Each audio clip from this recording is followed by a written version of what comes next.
morning, everyone. It's 9 a.m., so we're going to go ahead and get started. Welcome to our survivorship event, sharing our lived experiences after cancer. Before we get started, we're just going to go over some ground rules.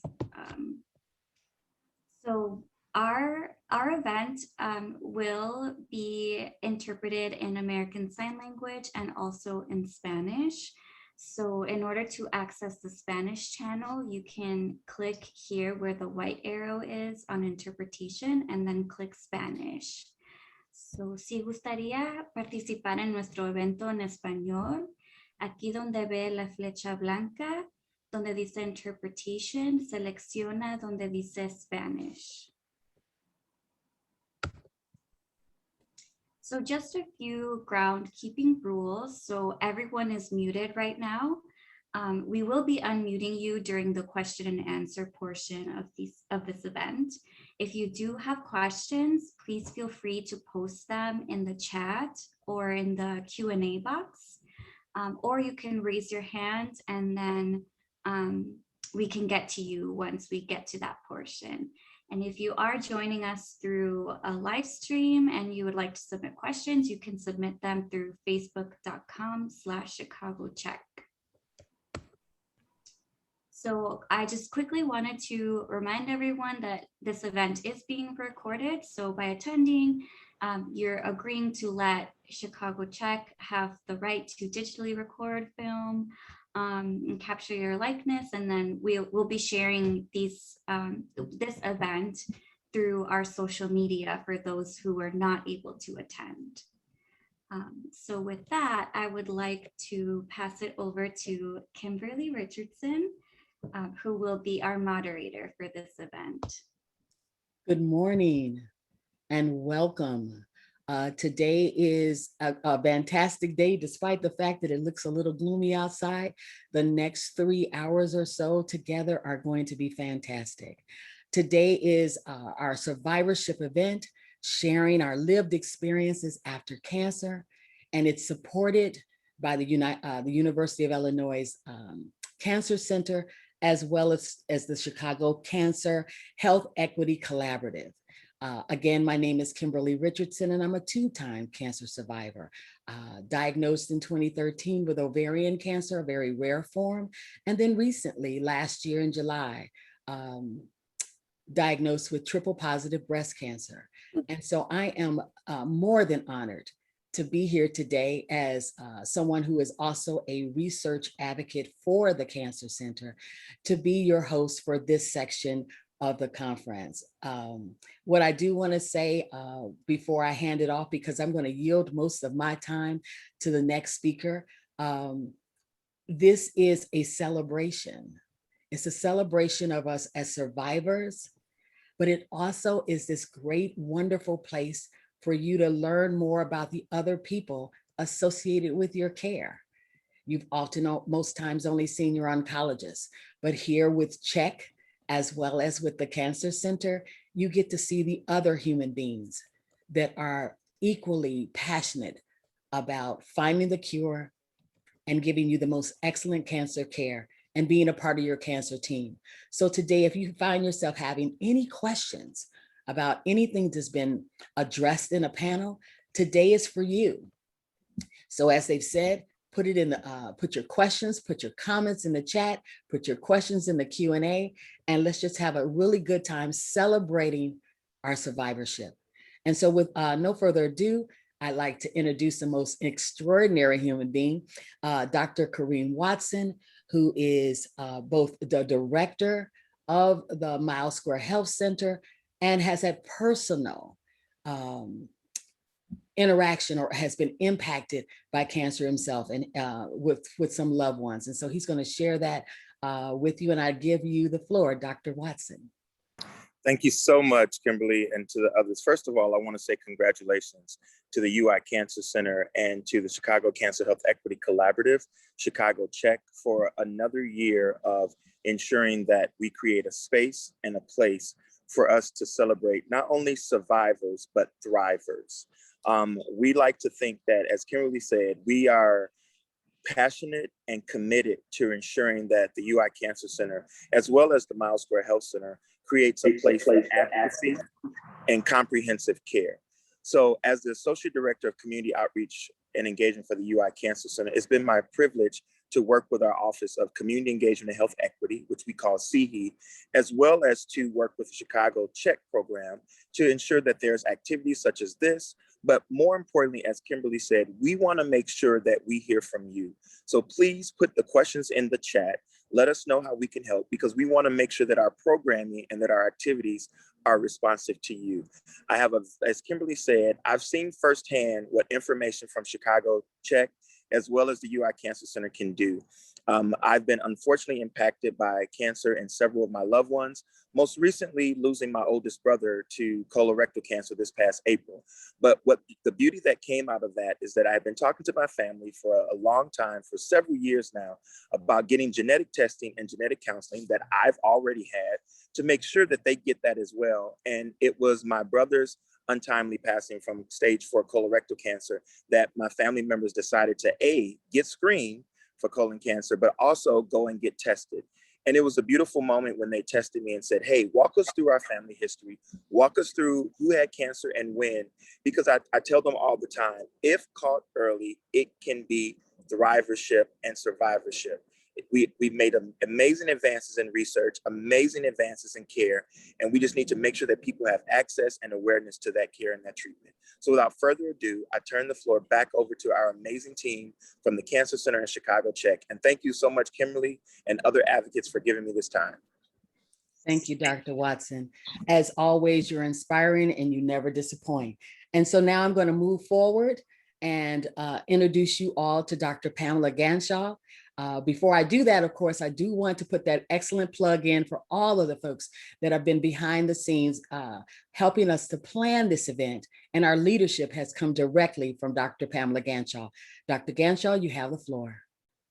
Thank you, Kimberly, and thank you, Dr. Watson. I'm really excited today. As you mentioned, we've got a really exciting event and a theme that's really focused on survivors and thrivers and on the importance of communication and family history.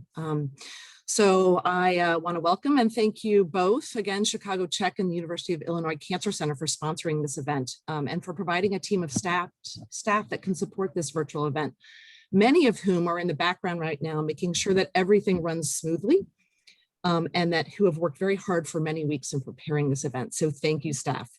Thank you also to the audience and to the panelists for giving us some of your precious time on this rainy summer Saturday morning as we slowly climb out of the COVID pandemic. I'm honored to be speaking to you all, and I feel really very fortunate that we were able to bring together a group of patients, caregivers, doctors, and researchers, and many of the local community organizations that provide support services to cancer patients throughout the Chicagoland area. Everyone here is dedicated in both small and large ways some of their time and their energy and their passion in improving the lives of those affected by cancer. And that brings us here together.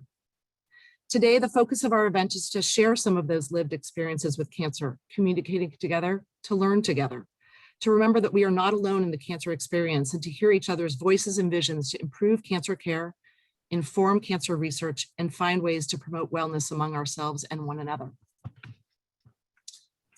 Before I launch into my talk today, I just want to start out by briefly running through a quick map of the morning's events so everyone's aware of the agenda today, and I want to highlight some important information. So we're going to have 4 sessions. Each one is about 45 minutes to an hour. And these will involve a combination of lectures and interactive panels featuring first cancer survivors and their caregivers, second doctors and other members of the care team, and then researchers who are doing a wide variety of different types of cancer research, from the community to the bench. And last, we will feature many of the community organizations to learn about the numerous support services that are available for cancer patients and their caregivers, not just during treatment, but through survivorship and to help promote wellness. During today's event, you will also be introduced to the concept of previvorship, and we have several sessions focused on the importance of knowing and communicating your family history of cancer on your own wellness and health and that of your family member. Importantly, we will also have 5-minute bio breaks between each session, during which we will have some brief wellness activities to try out, such as chair yoga and breathing exercises. And to keep everyone engaged throughout the event and hopefully to incentivize your participation for the entire morning. We'll have a $50 raffle at each break and up that ante to $100 at the end. So please stick with us and see if you're a winner. As was mentioned earlier, we will be taking questions from the audience for the panelists during the panel session. So please put those questions into the Q&A. We prefer that over the chat. So at the bottom of your screen, you should see something that says Q&A. Please put your questions there. And then finally, we will ask you at the end of each session just to complete a couple of brief survey questions that will come up in a poll format that lets us know how we're doing and what information you're gaining from today's event. For the remainder of my time this morning, I want to focus on the landscape of cancer survivorship to promote and achieve wellness. I know this is a bit dry, but before I really get into wellness, I want to start off with a few working definitions. The first is cancer survivorship as defined by the NIH and the NCI. And that is that cancer survivorship focuses on the health and well-being of a person with cancer from the time of diagnosis until the end of life, including physical, mental, emotional, social, and financial effects of cancer. The second definition that I just want to go through for just a minute is that of health and wellness. So people often use the terms health and wellness interchangeably. Although a person cannot have one and not the other, the two are really different concepts that are quite variable and their meanings are different. The WHO defines wellness as the optimal state of health of individuals and groups, whereas wellness is expressed as a positive approach to living. The primary difference between health and wellness is that health is the goal, while wellness is the active process of achieving it. You truly cannot have health without first achieving wellness. Wellness has a direct influence on overall health and is essential for living a robust, happy, and fulfilled life. While you cannot choose a state of your health, you can consciously choose wellness by living your life responsibly and taking proactive steps for your well-being. Wellness is an active process of growth and change to reach your fullest health and well-being. And wellness has many dimensions. I will spend the next few minutes reviewing them with you, and I ask you as I do to think about what you are doing or can do in each area to pave your own road to wellness. While I may use cancer-specific examples, these dimensions of wellness apply to anyone in the room looking to improve their health, not just cancer survivors, but also doctors, researchers, and caregivers who are working long hours and fighting in our own ways to get through this pandemic in good health. I also task you to engage with the community organizations who will be presenting at the end of this session, as they will have a wealth of free resources and wraparound services that address wellness in almost every dimension. One of the many dimensions of wellness that most of us are already aware of is physical wellness. This involves staying active in any way that you can. Start simply, like adding a short walk to your routine a couple times a week. It doesn't need to be a big change, and you don't need to wait till tomorrow or next week.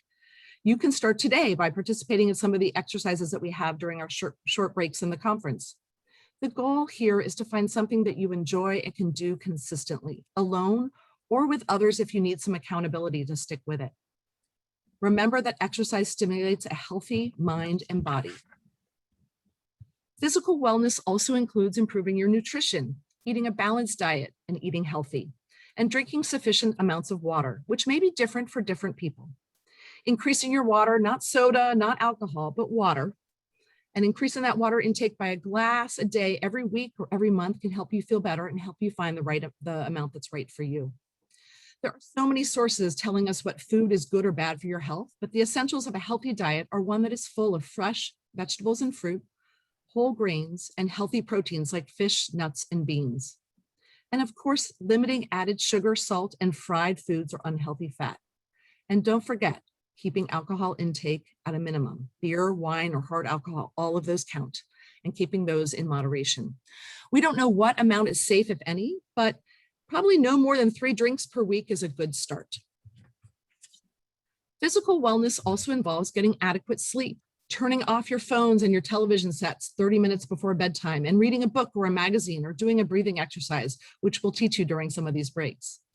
If you wake up in the middle of the night or are unable to fall asleep, resist that temptation to turn back on your electronics or your phone.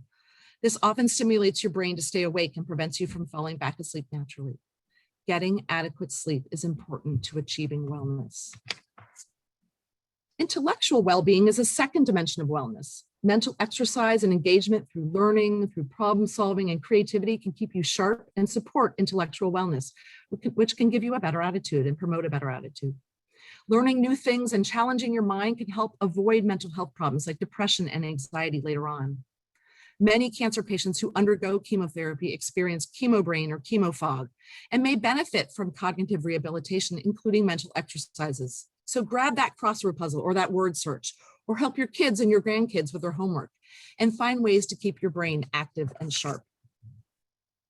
Emotional well-being is a third dimension of wellness. Developing emotional wellness helps you build the skills to deal with stressful situations. Being aware of your own feelings, developing good self-esteem, and having empathy towards other feelings are all components of emotional wellness. Many cancer patients live with feelings of fear and trauma after a cancer diagnosis, including the fear of recurrence. These feelings can become overwhelming or paralyzing for some individuals, especially those with a prior history of depression or anxiety. Working with a counselor or a therapist may not make those fears go away, but they may help you develop strategies and skills to handle those feelings in a way that's less stressful and less emotionally exhausting and give you some of your energy back. Environmental wellness is something we don't talk about, but it's a fourth dimension of wellness. We don't talk about as much. And I think it's important to just spend a little bit of time talking about this. So awareness of the role that we play in the environment can improve the environment around us. Participating in and maintaining and living a healthy physical environment free of hazards can promote wellness. This could involve small but important steps, such as tacking down your area rugs or removing tripping hazards in your home so you lower your chance of falling. Or it could be just starting to recycle or contributing to a cleaner neighborhood by picking up trash or even decluttering your home or your room. There are lots of options to think about, different ways that you can improve your environmental wellness, which can improve your overall sense of well-being. Social well-being or social wellness. This is one we talk a lot about. Social circles and support networks are so important to the overall well-being of a person. Relating, interacting, and contributing to a community by establishing relationships where you feel valued and others make you feel valued. Maintaining long-term relationships with families and friends keep a person happier and healthier. Connecting with family and friends by phone or by Zoom, or even in person if you've been vaccinated now. It's so important. Connecting with other cancer patients to give or receive support, or just to be with others who have shared an experience with cancer can help promote social well-being. And finally, there's spiritual wellness. Spiritual wellness does not necessarily imply religion or the faith of a person, but rather the search for meaning and purpose of human existence, which for some comes through or goes beyond religion. Developing compassion and caring, being forgiving to others, and having a purpose in life can all help you develop your spiritual wellness. This can also be achieved or enhanced through meditation, volunteer work, and spending time in nature. Different things may work for different people, and the goal is for you to find out what works for you, to explore and pursue your own spiritual well-being in whatever way you find fits best. In addition to these dimensions of wellness, remember to take care of your health needs and begin to own them if you haven't already. Monitoring and managing any chronic conditions you may have is important to achieving a healthy and active lifestyle. And you want to pair this with keeping regular appointments with your doctor to help you stay on track with your health and wellness, as well as identifying your risk for new cancers and keeping up with any screening and prevention tests. Check in with your doctors between appointments if you have new or changing symptoms. And reach out to several of your doctors on your care team. Don't be afraid to ask for a second opinion. If you feel communication with your doctor is not working, consider finding another doctor. Every doctor isn't right for every patient, and it is important for you to find ones that you connect with and who meet your needs. Speaking of doctors and care teams, I want to end by just spending a minute or two talking about the unique cancer survivorship services that we offer through the UI Cancer Center at our Miles Square Health Center. This unique program provides team-based care, which comprehensively addresses the complex needs of cancer survivors with a focus on promoting health and wellness across the many dimensions that I just spoke about. We now have over 200 cancer survivors under our care. While the care that we provide is individualized to the need of each cancer patient in our program, all patients receive cancer surveillance as well as risk assessment and personalized screening recommendations for new or other cancers. We monitor and manage treatment side effects, and we have a proactive focus on preventive health care. We also co-manage any other medical conditions that you have with your other doctors. We provide a lot of care coordination and appointment scheduling to take that burden off of you. And we link patients to cancer survivorship resources that can help promote wellness. Our survivorship care team works alongside your other care providers to ensure a comprehensive approach is provided for all of your care needs and to promote the health and wellness as you establish your new normal. As you look at this diagram, think about what types of doctors and what services you need or want to wrap around yourself. Who do you want on your care team and what your care needs are now and in the future? And as you do that, consider adding a cancer survivorship expert to your care team. I hope that through today's event, we give you some of the knowledge and skills that can empower you to take charge of your health and wellness, and that you will pay it forward by inspiring your loved ones to do the same. Thank you.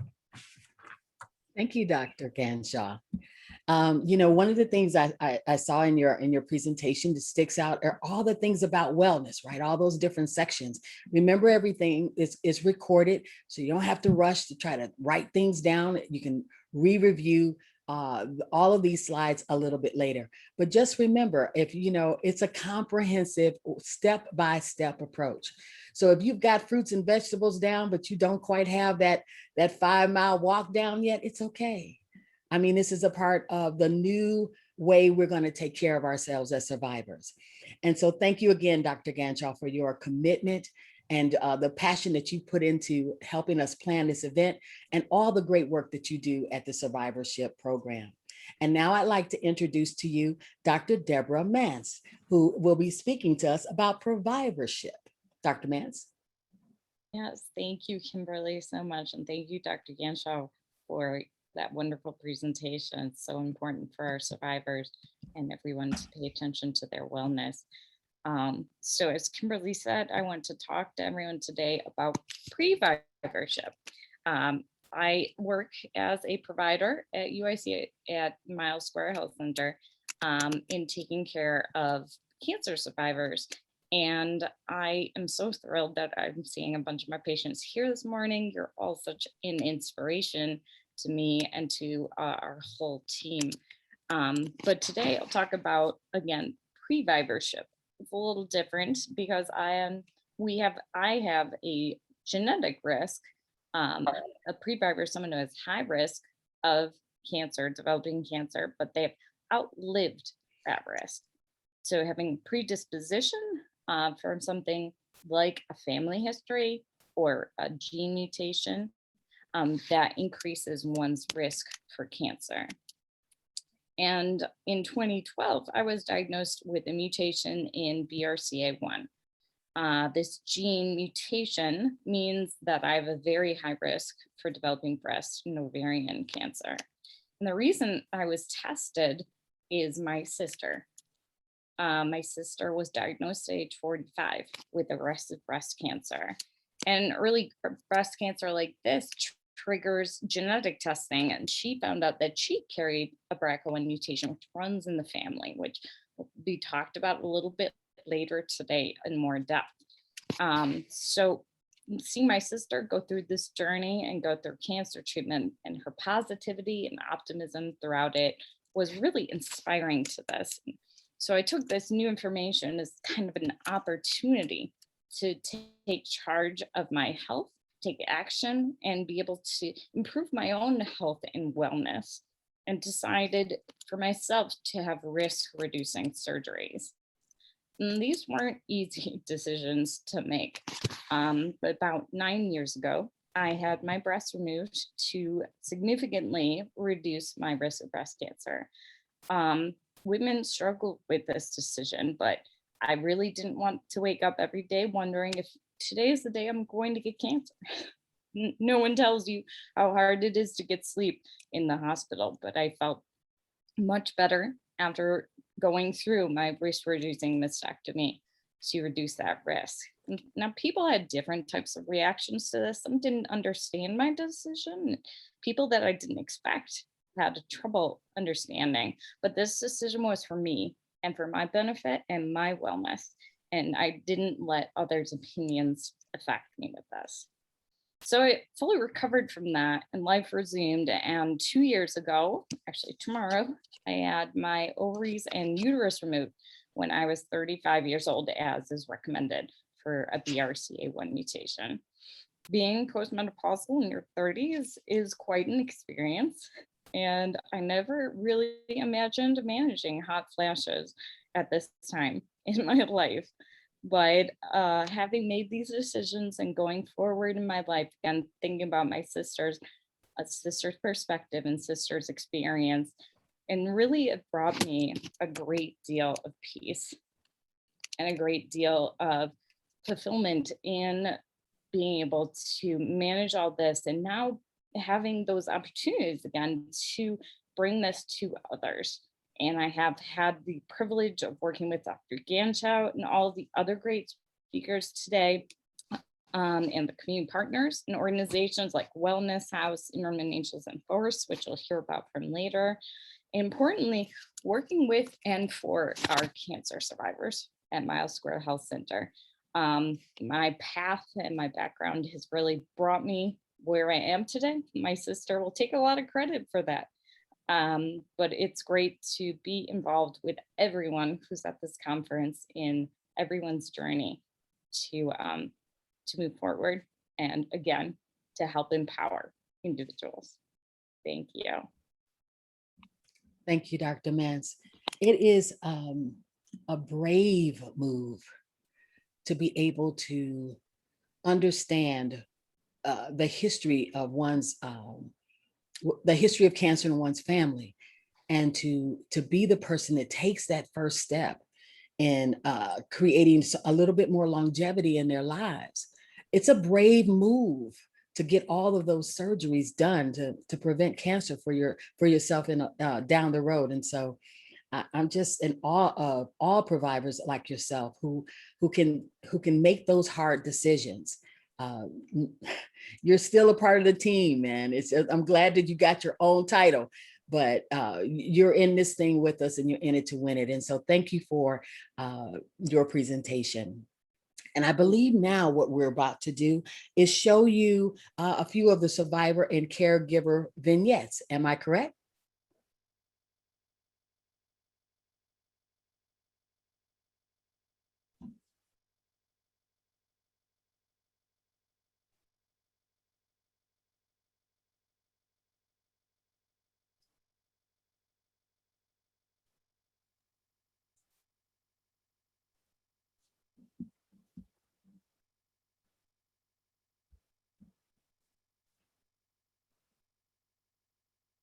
My name is Maurice Davis, and I am 68 years old.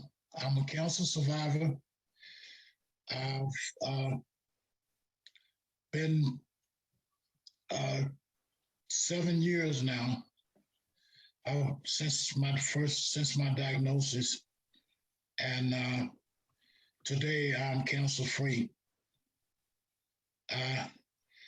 It was one of the most scariest moments of my life. I didn't know what to think of,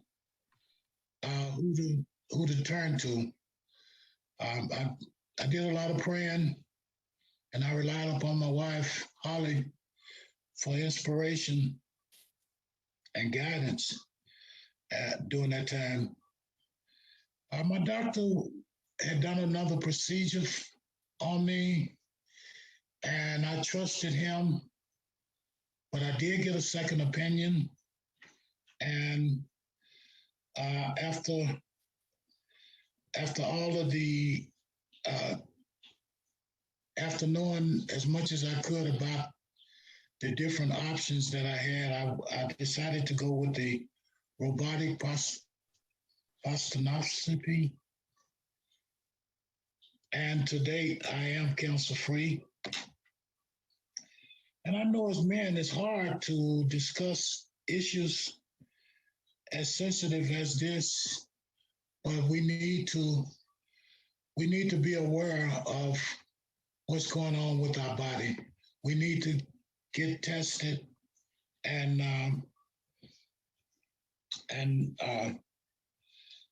stay informed on what is going on with us. And I hope that this will encourage people to go and get regular checkups. And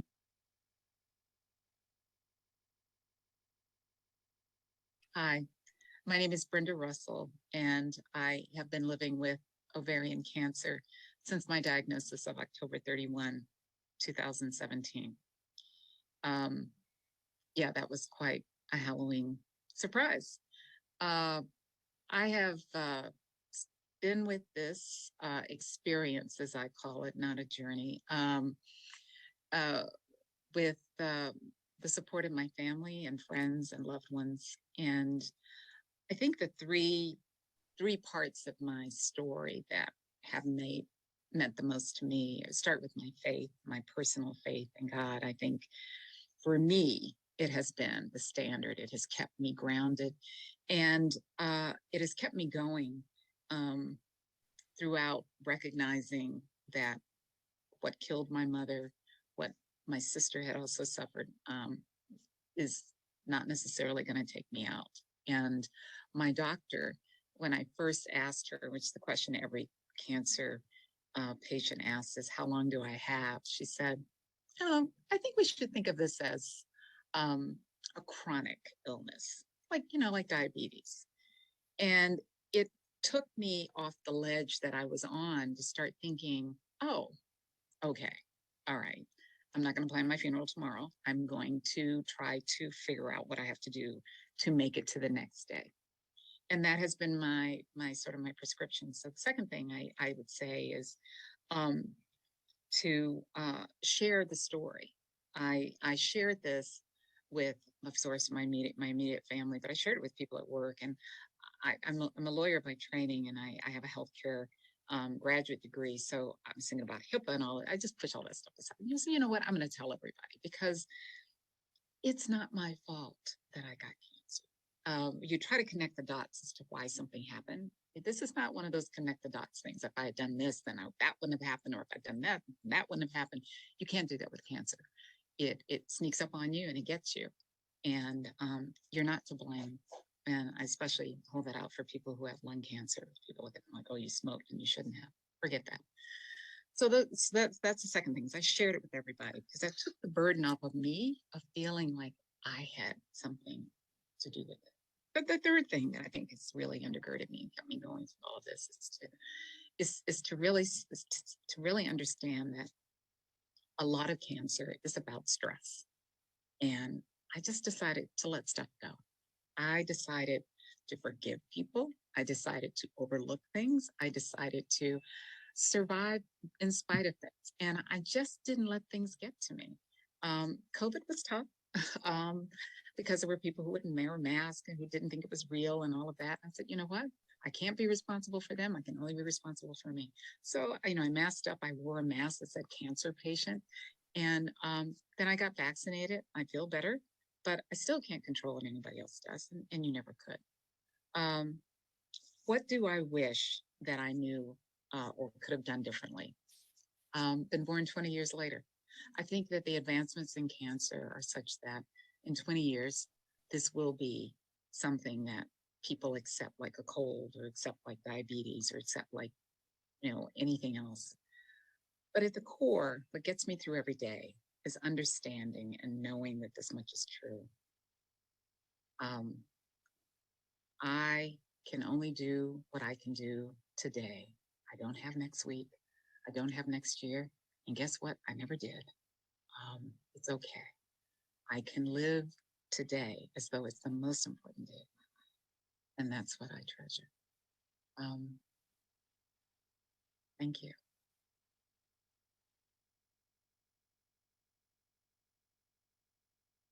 So my name is Raquel Tellez, but everyone calls me Kelly. I am an acute lymphoblastic leukemia survivor. I have been a survivor for more years than I have not. My journey with survivorship has been long and hard. At the age of 11, while leukemia had robbed me of parts of my childhood, I had always believed that everything happened for a reason, even if I didn't know what that reason was. The particular mindset really got tested as I entered my 19th year of life. At 19, I had just finished my first semester of university with 17 credits, a 3.8 GPA, an amazing group of friends, a best friend that was unlike any friendship I had had prior, and I had just joined a sorority. I had found my life after just being the girl with cancer. But all of that didn't last long as I braced myself for the tsunami that was about to ravage my life for much longer than I would be in treatment. As I entered the eye of the storm, I was told that this treatment would be stronger and harder than the last time. And in the end, I would end up receiving a stem cell transplant. This time I got tested in more ways than one. While I was being treated for a childhood cancer, I was an adult with full comprehension of what was going on around me, and I didn't like it.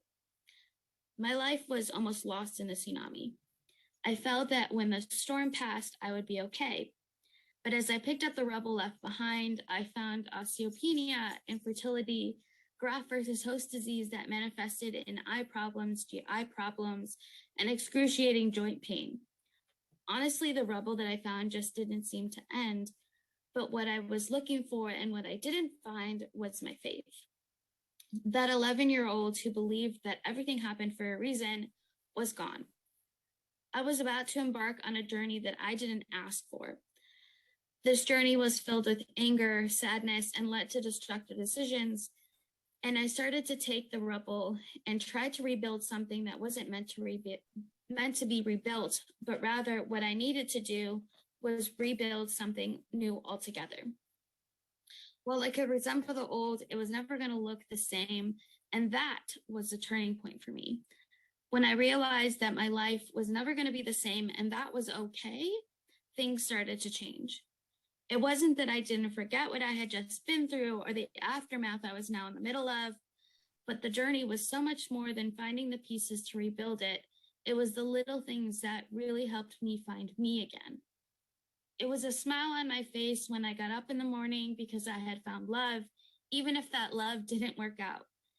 It was the I love yous in my grandfather's broken English as I brought him his favorite fruit. And it was my grandmother's distinct laugh, or even the way that my cat nudged my hand when she wanted love. I was finding life again. My health issues are never going to go away. They are the concrete footprints that cancer left behind, but it doesn't have to be everything about me. You see, I am crafty, tenacious, loving, and some would say too kind.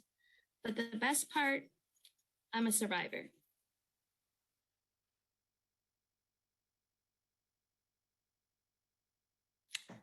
Good morning. My name is Katie Lane. I am 42 years old and I live in Chicago, Illinois. When I was 34, I was diagnosed with ocular melanoma in my right eye. It's actually a very rare eye disease, especially in young folks like I was at the time. That basically means that I've been 8 years cancer-free this summer, and I'm very happy to be part of this survivorship panel. Wanted to talk to you folks a bit about my journey, kind of what it was like, the treatments that I went through, and really what got me through the tough times. Interesting thing about having a tumor in your eye is that you can't actually biopsy it or chemo it the way you can, other sort of cancers. So my treatment was called brachytherapy. It was basically a nickel-sized radioactive plaque that got stuck in the back of my head for a week. It was tough. I had an eye patch over my eye.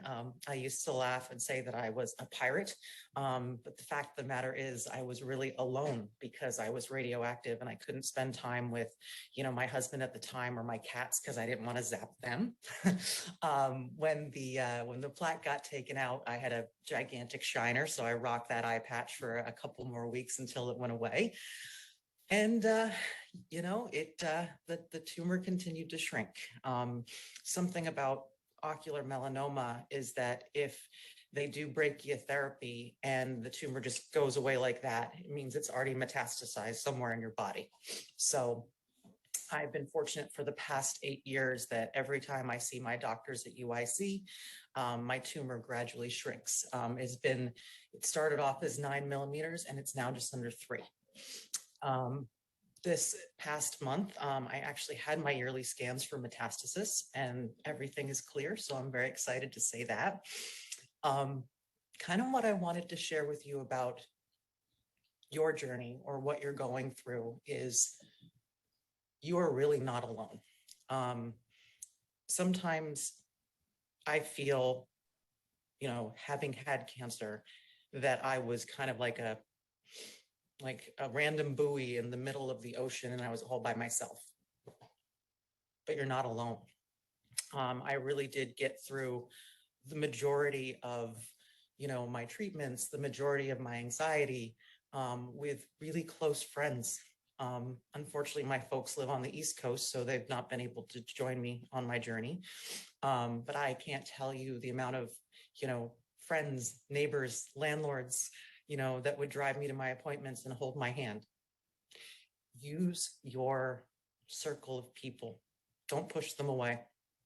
I was actually guilty of that. I do that just about every year. Every time I get my scans, I get really nervous and I start being frustrated to people. Don't do that, because the people in your life that care about you and want to support you are there. Really just appreciate your community, your friends. Lean on other folks that may have had cancer in the past. There are a couple really great organizations out there that I've been part of that really just bring us all together as a community of survivors and fighters. Reach out to the folks at the Wellness House, reach out to the folks at Emmerman Angels. We're a big family, us cancer folks, and we're gonna get through this together. One of the things I will say about the treatment that I had is that it's not glamorous. I felt really ugly with that eye patch and that shiner. And I'm sure that, there are some times like you don't feel pretty because this thing is inside of you. You are pretty because of your heart, not what you look like, not the hair on your head or the lack thereof or the shiner. Your heart is what makes you beautiful, and your heart is what makes you strong. And I just wanted to share that part of my journey. I'm very blessed to be part of this. I'm very blessed to be 8 years cancer-free. And if you need me, you can reach out at any time. So thank you, UIC. Thank you, everyone. Be blessed, be patient, and be kind to yourself. Thank you.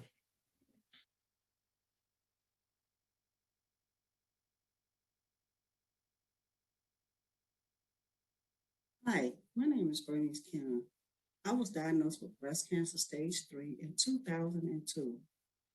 What helped me through the breast cancer was my family, my kids, and other friends. I would like to see cancer improve a lot by a lot of females, when they hear the word cancer, they get scared and think it's the end of the world. It is not the end of the world. Don't ever think that. All you really need to do is think positive. Don't ever think negative, and you don't need no negativity around you. Do what you was doing before you had the cancer and continue to do it. It's a lot of research going on, and you think you need to talk to someone, find someone who's been through cancer or is going through cancer so they can help you with it and become a buddy, become a partner so you can help them and they can also help you. But remember, it's not the end of the world because you hear that word, I have cancer. It's not the end of the world. Don't you ever think that. Because number one, first, we are winners. We do not give up. So you always have to remember that. Just remember those words. We do not give up. And I would like for everyone, take your daughter, sister, grandmama, auntie, take them all to the clinic. Get tested because you really need this test to see what's going on with your body. I was diagnosed with stage 3 breast cancer. I made 20 years. I went back to the doctor and found that I had stage 2 in the left and the other breast was aggressive. But guess what? I told the doctors because it's aggressive. I'm more aggressive. Don't nobody run this body but me. We have to get a hold of cancer and do what we need to do. We got to all come together and stomp cancer down because it's mostly in the Black neighborhood and we can get rid of it. Not just saying because it's Black, Latinos, anybody. We can take cancer by the head and get rid of it. We're going to stomp cancer down. We're going to all come together and we're going to have a big party. And remember, you also have 2 birthdays. The birthday that you was born on and the date that you came, that you was diagnosed with cancer. I did 20 years and I'm planning to do 40 more years. So I hope you were around. Join me. I would love to hear from you all. If you can't get a hold of me, you can catch up with some of my doctors. And first and foremost, I had the greatest team of doctors. And I would like to thank Susan Holmes because she was my favorite doctor. She's not here, but guess what? I still got a great team of doctors. And I would like to thank them, thank you, and you have a very blessed day.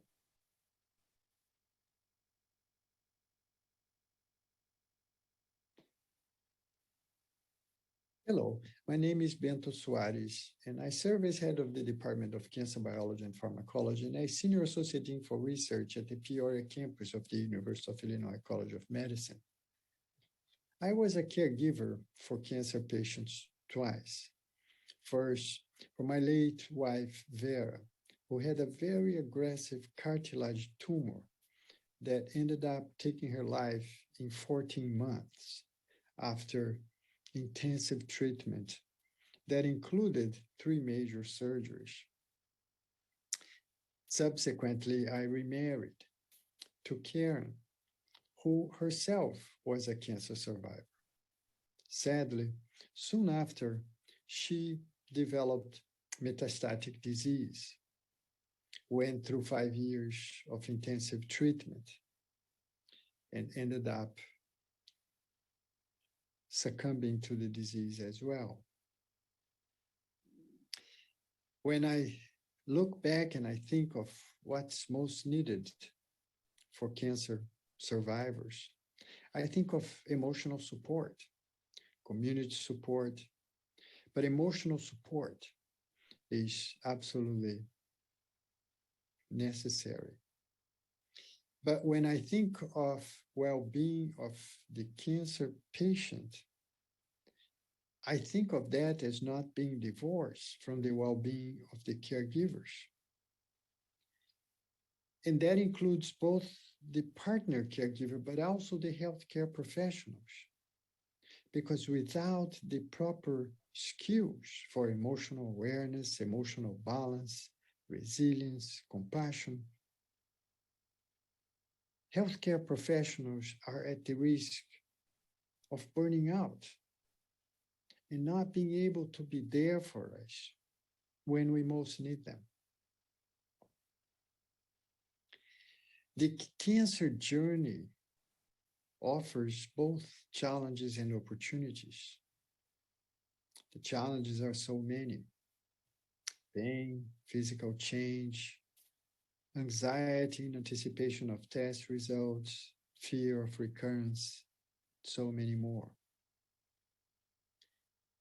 But the opportunities are also invaluable.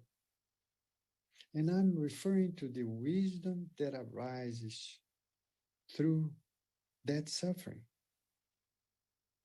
Something we can't acquire by attending lectures or reading books.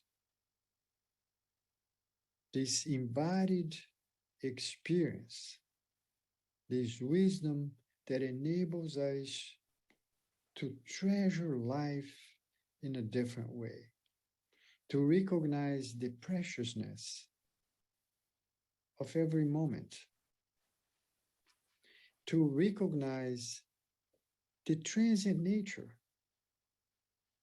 of our life,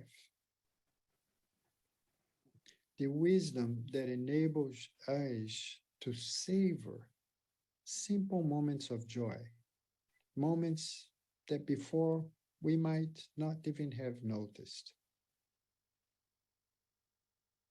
The wisdom that enables us to sharpen our focus, direct our attention and actions in ways that are much better aligned with our values, with that which we find meaningful in life.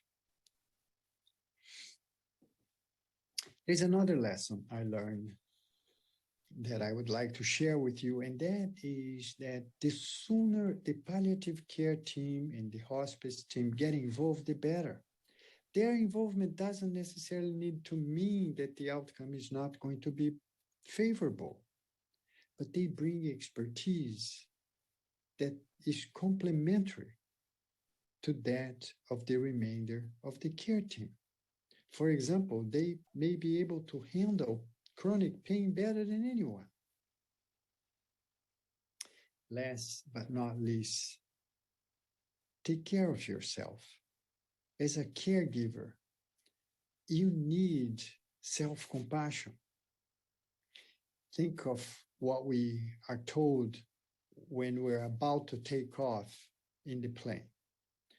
Put your oxygen masks first before you can help others.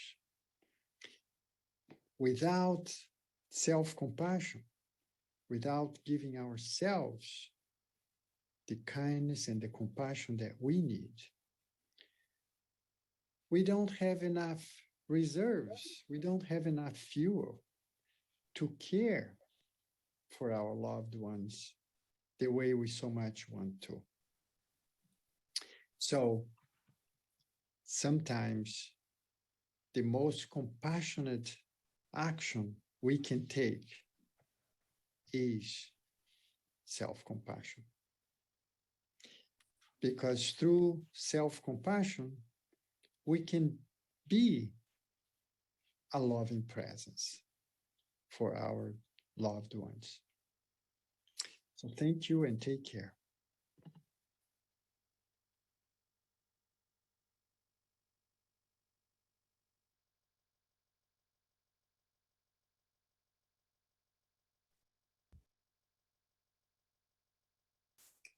There is a lot to learn from our stories. And I think sometimes for people who are not survivors, that they often see our stories just as a story, as a blip in time. But for most of us, survivorship is enduring not just the treatment, but the side effects, the late effects. And these are all the things that encompass a survivor. And so that's why we sort of try to shy away from calling them cancer stories and begin to give them the definition of lived experiences.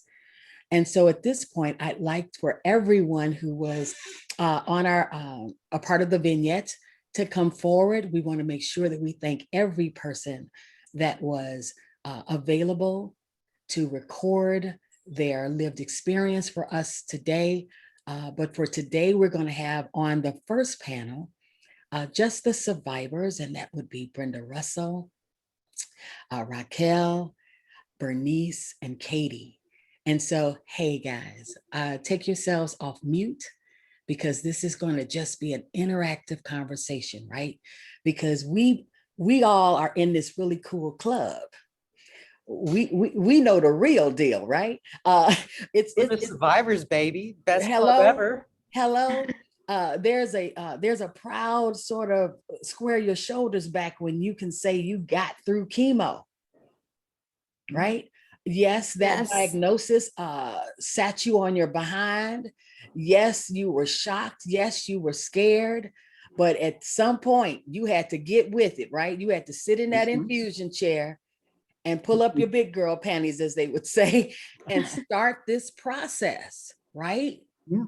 So we all know what that feels like. We have been through. Some of us have had recurrences. Some of us have had secondary cancers, like myself. And yet I still able to take those experiences and move and take the experience of my first cancer and say, as you said, Bernice, this ain't fixing to take me out. That's right. Not today. I have been here, done that, and I'm going to make it through the second diagnosis and treatment as well. So we have a few questions because we just want the audience to know more about your lived experience, but there are oncologists on our line. There are researchers that are a part of the discussion, right? And there are community partners. And oftentimes they don't get that opportunity. Rarely do researchers get an opportunity to see folks like y'all. But every day they are passionate about finding the cure. But do they get that opportunity to talk to you? So this is your time to shine, and all of the questions and all of the responses that we're going to have in this very, unfortunately, short time for us all to talk. Okay. So let me get to these questions. All right. First and foremost, everybody's going to always want to know, what did you do to stay positive during treatment, after treatment? We could just go round robin. Bernice, you tell us first. What did you do to stay positive? What did I do? What did I do to stay positive?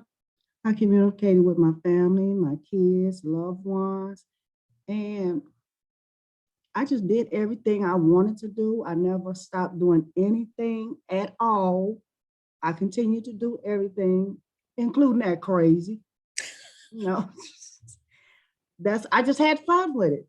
You know, I just really had fun, and you got to keep your spirit up. You got to keep that smile on your face. Because after all, I done said it once and I'm going to say it again. We are survivors. We do not give up. So don't everyone never give up. Please don't. Don't ever Girl, give up. don't ever give up. Don't ever That's give right. up. Don't ever give up. Because once you give up, go home and lay in the bed and all that, that's when that devil sneak in, and we don't want to sneak in. He has no room here. That's Katie, right. what did you do? No room in my house. So one of my biggest passions is I love to cook. I work for a couple of really swanky restaurants here in Chicago. So to keep my mind off of being sick is I would cook like a crazy woman. And I would plate like a Michelin-starred chef and be all swanky. And I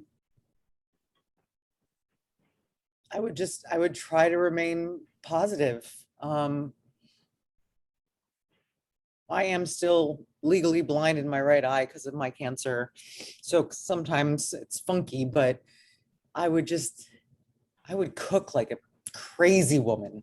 And I would feed my friends, and I would feed my neighbors, and I would feed anyone that wanted to eat with me, because it was cathartic to actually cook and give someone the love that I put on a plate. So dig it.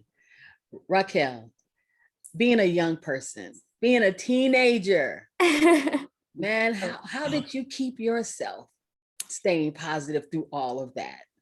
So I will say that at 19, I was a very, very angry because my life had gotten taken away from me, not once, but twice. And especially because I was so young, and those like crucial parts where I really like the foundation of who I was really like destroyed me.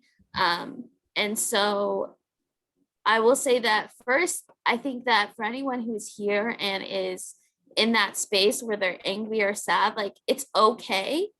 It's okay to be there. I think when you're there, you find what is it that you need to survive and really kind of get to that positive place. Because I think those pieces of you that you try to avoid, I think they'll help you get to that positive space.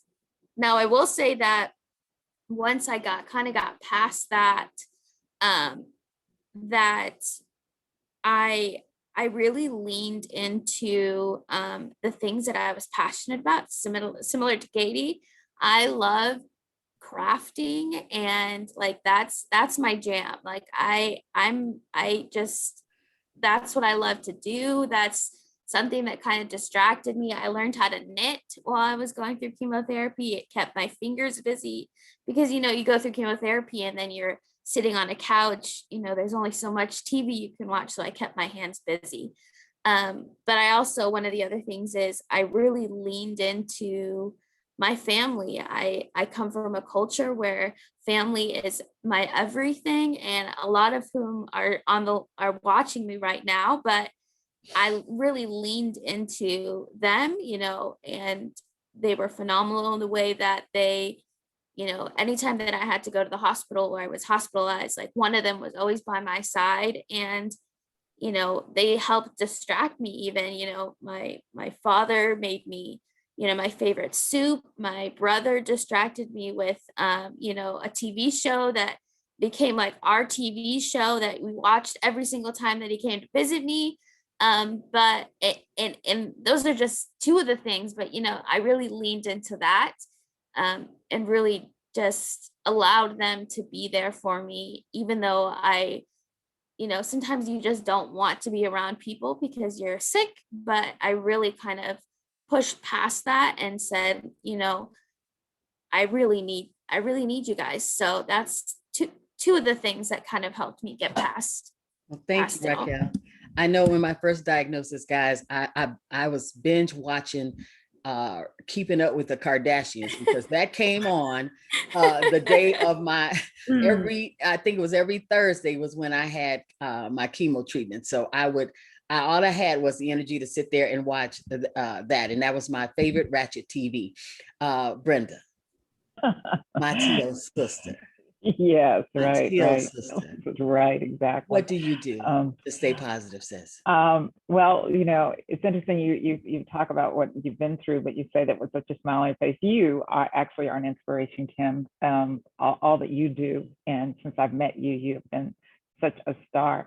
I feel that I got into texting people more. I just, I was sitting there and I didn't want to like being on the phone. So I started texting, and I started texting uplifting messages to people, and they started like being like really emotional about it and very happy. And so I thought I could do this regularly. So I started getting into the habit of reaching out to people and saying, you're a star.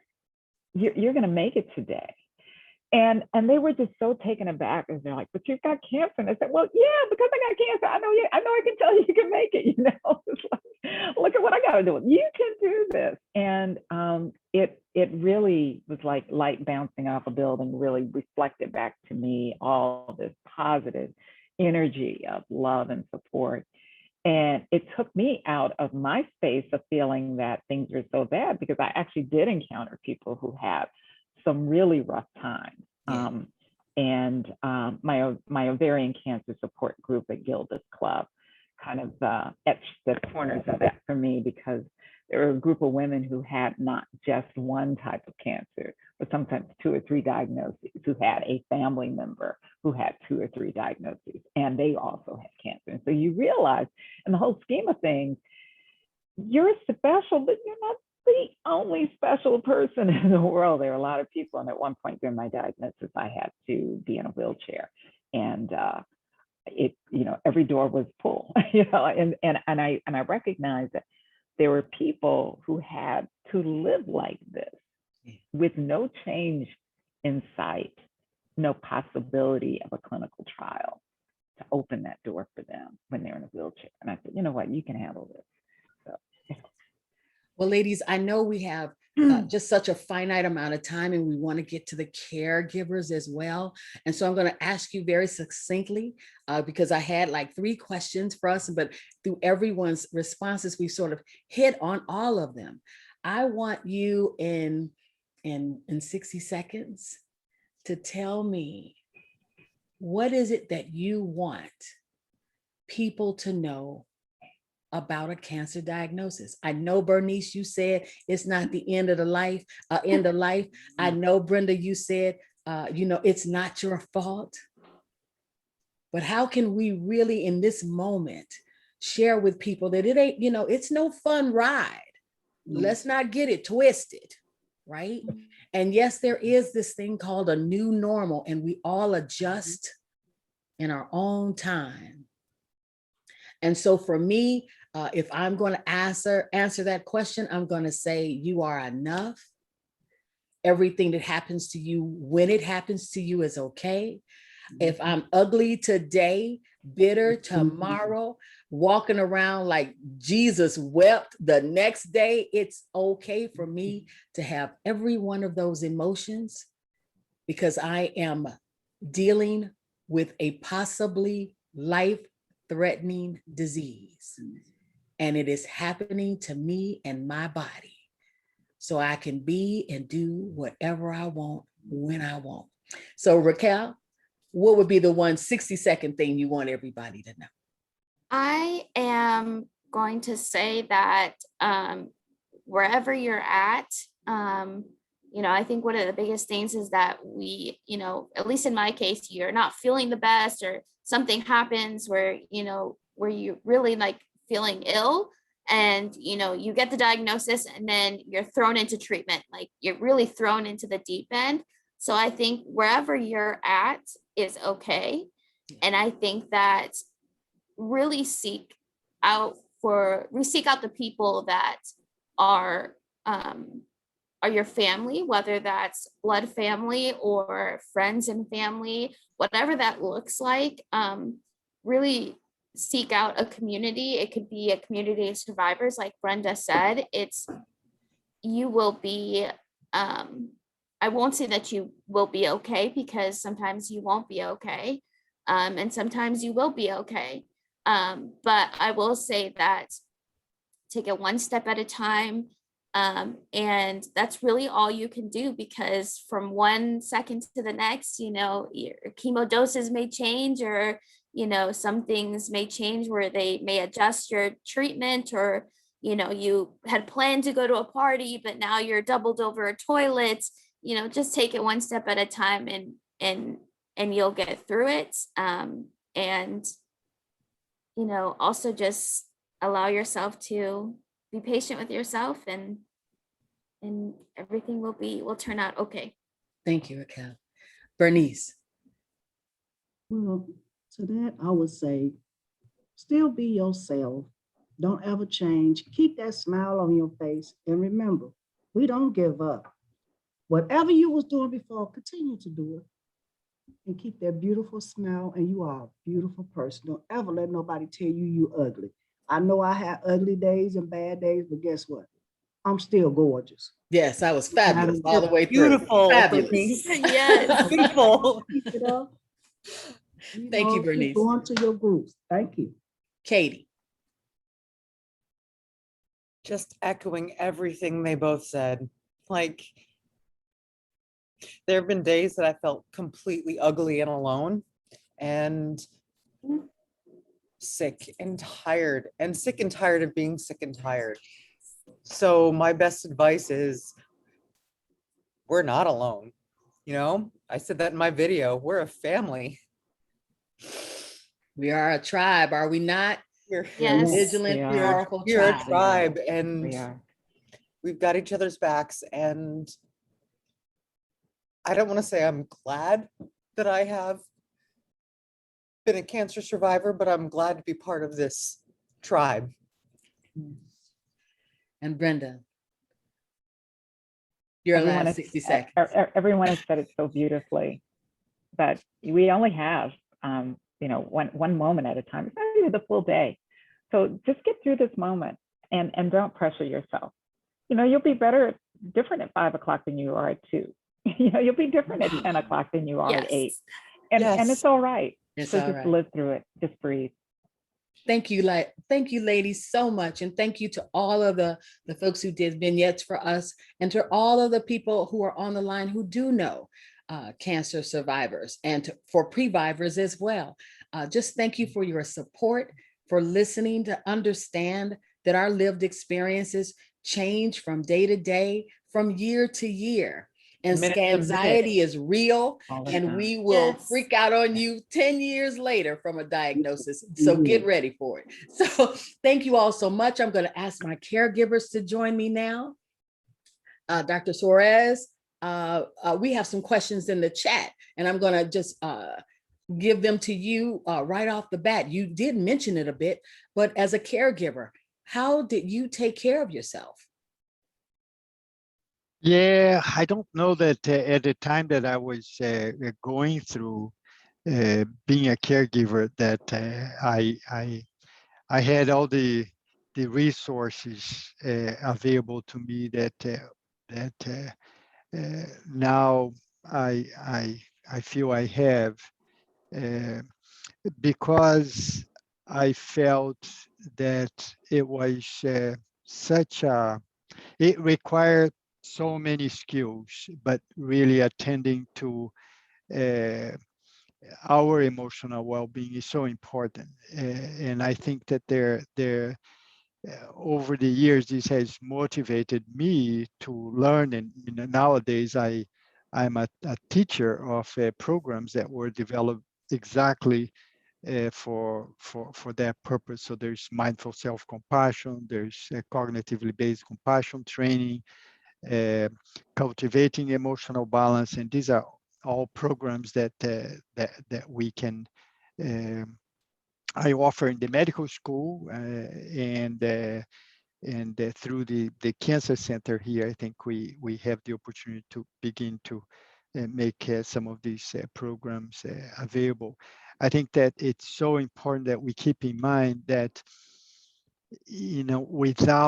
without caring for ourselves, we are not going to be able to be our best to those we so much want to care for. So, the self-compassion practice is not selfish, quite the contrary.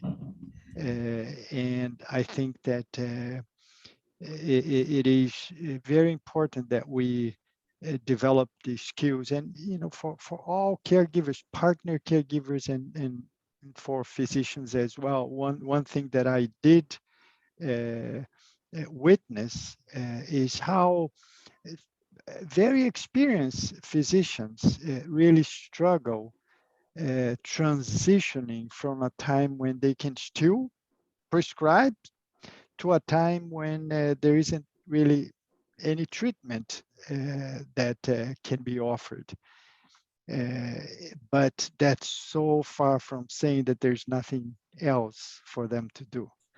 And to have the skill to remain present it requires preparedness, emotional balance, compassion training, because sometimes all you can do is to hold a hand and to be there and show that you care. And that has such a tremendous impact. Well, Bento, I know just from your story that something is a gift inside of you to be able to do this twice, to able to be that caregiver. It ain't in everybody. I mean, we have loved ones who cannot handle this diagnosis. As much as they want to, I don't know if they're in some sort of headspace, but they can't, they literally can't be there. And that has to be okay, right? In my case, I was a single parent and my twins were 11 years old. And unfortunately, their cerebral cortex was all about me and what else are you gonna do for me? And it was not about their mom having cancer or any of the things that I was going through treatment. So I had to wear those both hats. I still had to be mom and I still had to be in treatment. And so everybody's situation is not going to be picture perfect. Some people are going to have very loving caregivers and other people are not. And at the end of the day, you still got to get through those treatments. And you're going to have to extend grace to people who don't get it. At the end of the day, it's happening to you. And so it's nice that you have support, but unfortunately it's not necessary because only you're going to sit in that infusion chair. So Dr. Bento, thank you so much. And thank you to all of the other panelists today. We're going to move forward. There are some survey questions that we have for everyone, and they're going to appear on your screen.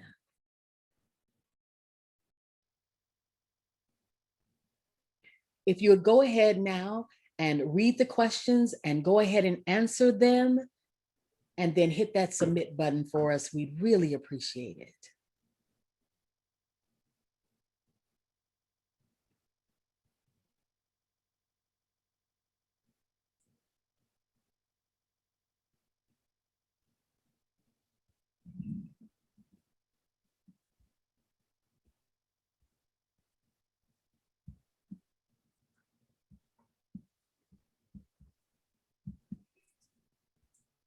All right. And so from here, what we're going to do is we're going to take the quickest break.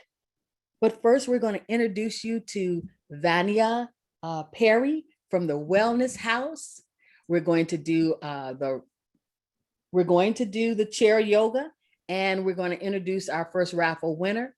I am definitely going to give my shout out to the Wellness House because I love everything that y'all do, from chair yoga to mindful meditation, to know that all those services are right there inside of the Mile Square Health Center, and that they're free and they're accessible.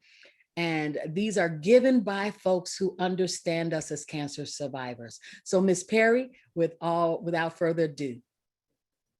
Hi, good morning, everybody. As Kimberly said, my name is Vanya Perry. I am one of the oncology exercise specialists on staff at the Wellness House. You can find any one of us at any given time, whether you need some type of consult in conjunction with your oncologist, your physical therapist, your psychiatrist or psychologist. We are there to help you. So I teach a couple of the beginner chair yoga classes that are very impactful for cancer survivors and those dealing with cancer as well, especially when they're going through chemo and radiation. If you are a caregiver, it's also important that you self-care for yourself. You are undertaking a huge responsibility, and the participant, as we call our cancer patients, participants truly appreciates the time and love that you give to them. So at any given time, I don't care whether you're getting out of the bed or you're sitting at a desk or you're on the sofa, you can incorporate some of these basic chair yoga moves. I'm going to move back just a little bit so you all can make sure you see me fully and hear me. I've got a pretty big mouth, so it's never too difficult to hear me most times. So I try to keep it light with everybody. We are all in this together. I am a servant for everyone. So what I would love for you to do right now is you're sitting straight up in your chair. We've been sitting here for about an hour and a half or so, hour and 15. Put those hands right on top of those thighs.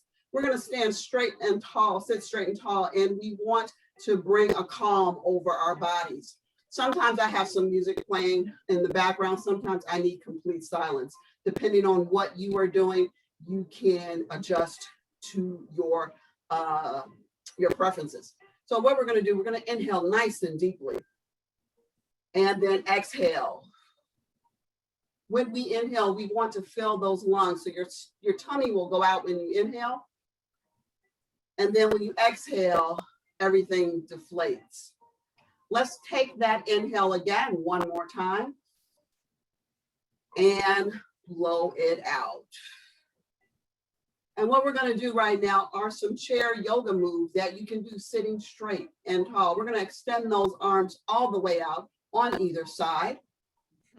You're going to take your head. We're going to do what's called warrior two. So you're taking your head and you're turning it to the right.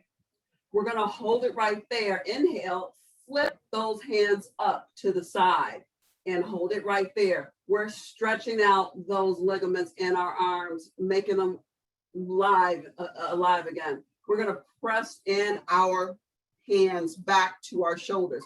This way we're opening up our chest and stretching out our pectoral muscles. All right. You're going to push it out again. Lower those hands. And then this time we're going to flip our hands up. All right. We're going to flip our hands all the way up to the top. I know I'm cut off here. I apologize for that. But this is what's called warrior one. We're going to then do what's called a half fold. You're taking your arms to the front. And if you are able, you will take them to the back. Our chest is leaning to front, chin in front as well. We are in what's called warrior three. You'll feel your back extending out as you do this. If you have problems doing that, make sure you lower your arms or hold on to the side of your chair. We're going to keep it right here for a couple of more seconds and then inhale all the way back up to warrior one. We're going to put those arms down now, and you're going to turn your head to the left for warrior two again. We're going to repeat what we did on the right side. Flip those hands up and then bring our hands into the shoulders, opening up our chest nice and wide. Excellent.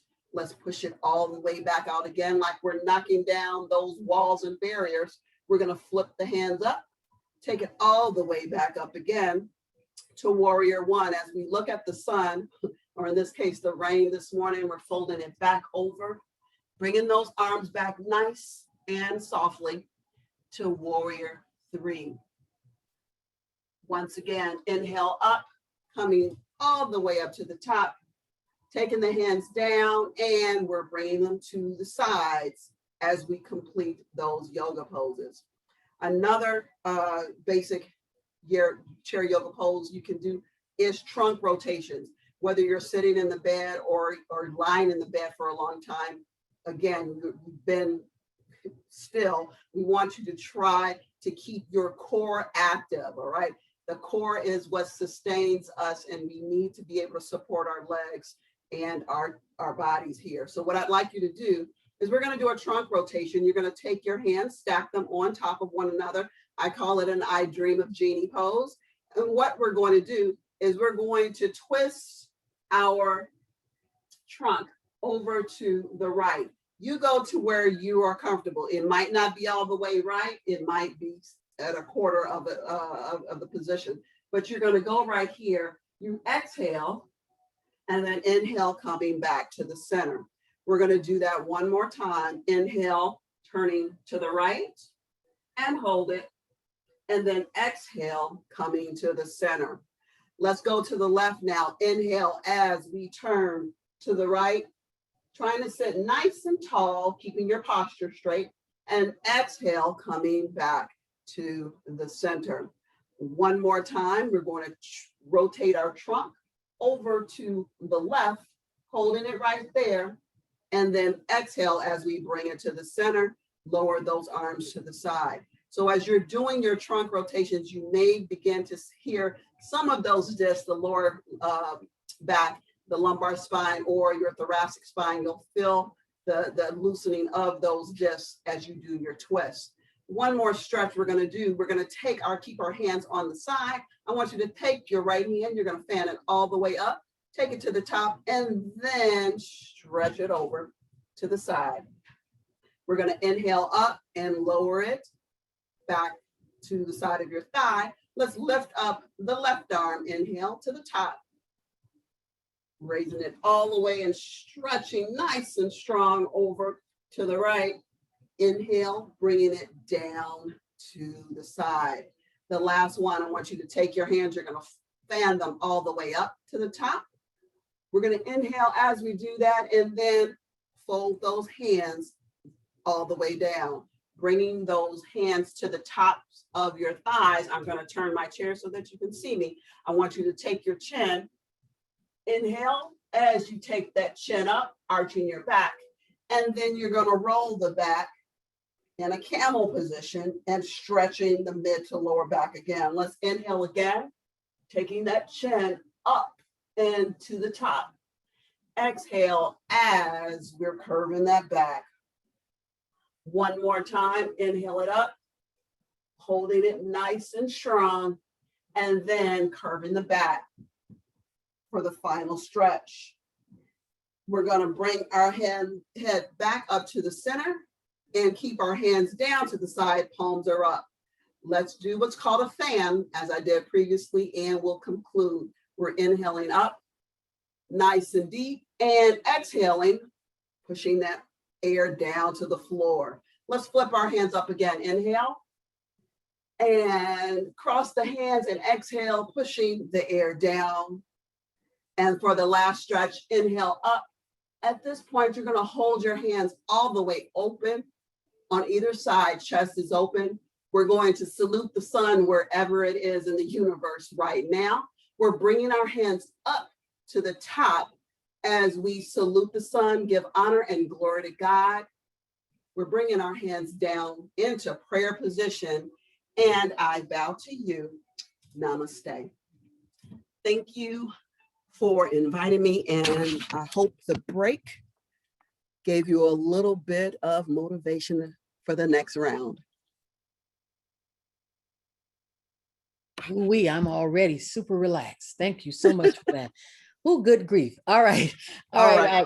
Beverly, it's up to you now to introduce and tell us who our first raffle winner is.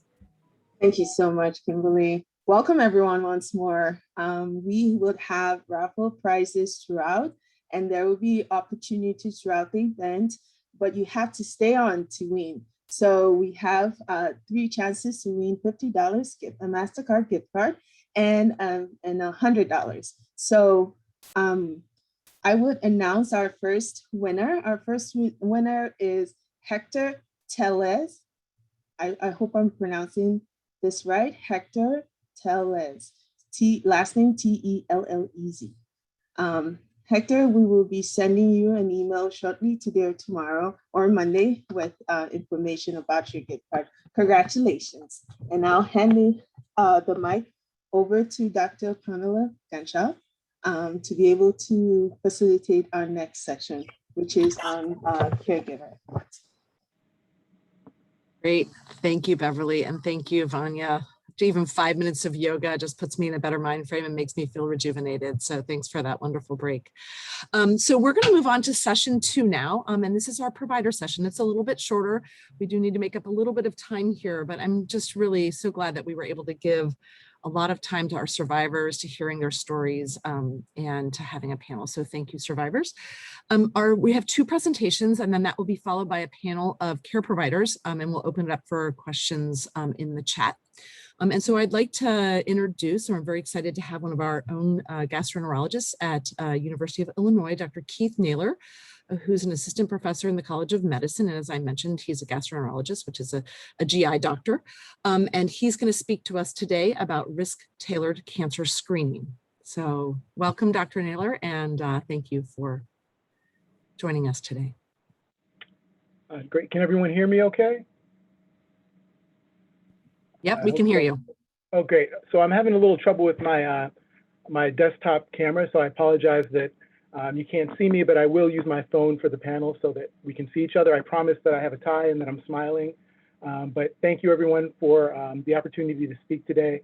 I hope that you also have the correct set of slides, just a single slide. I have 2 screens, so sometimes it gives my presenter view.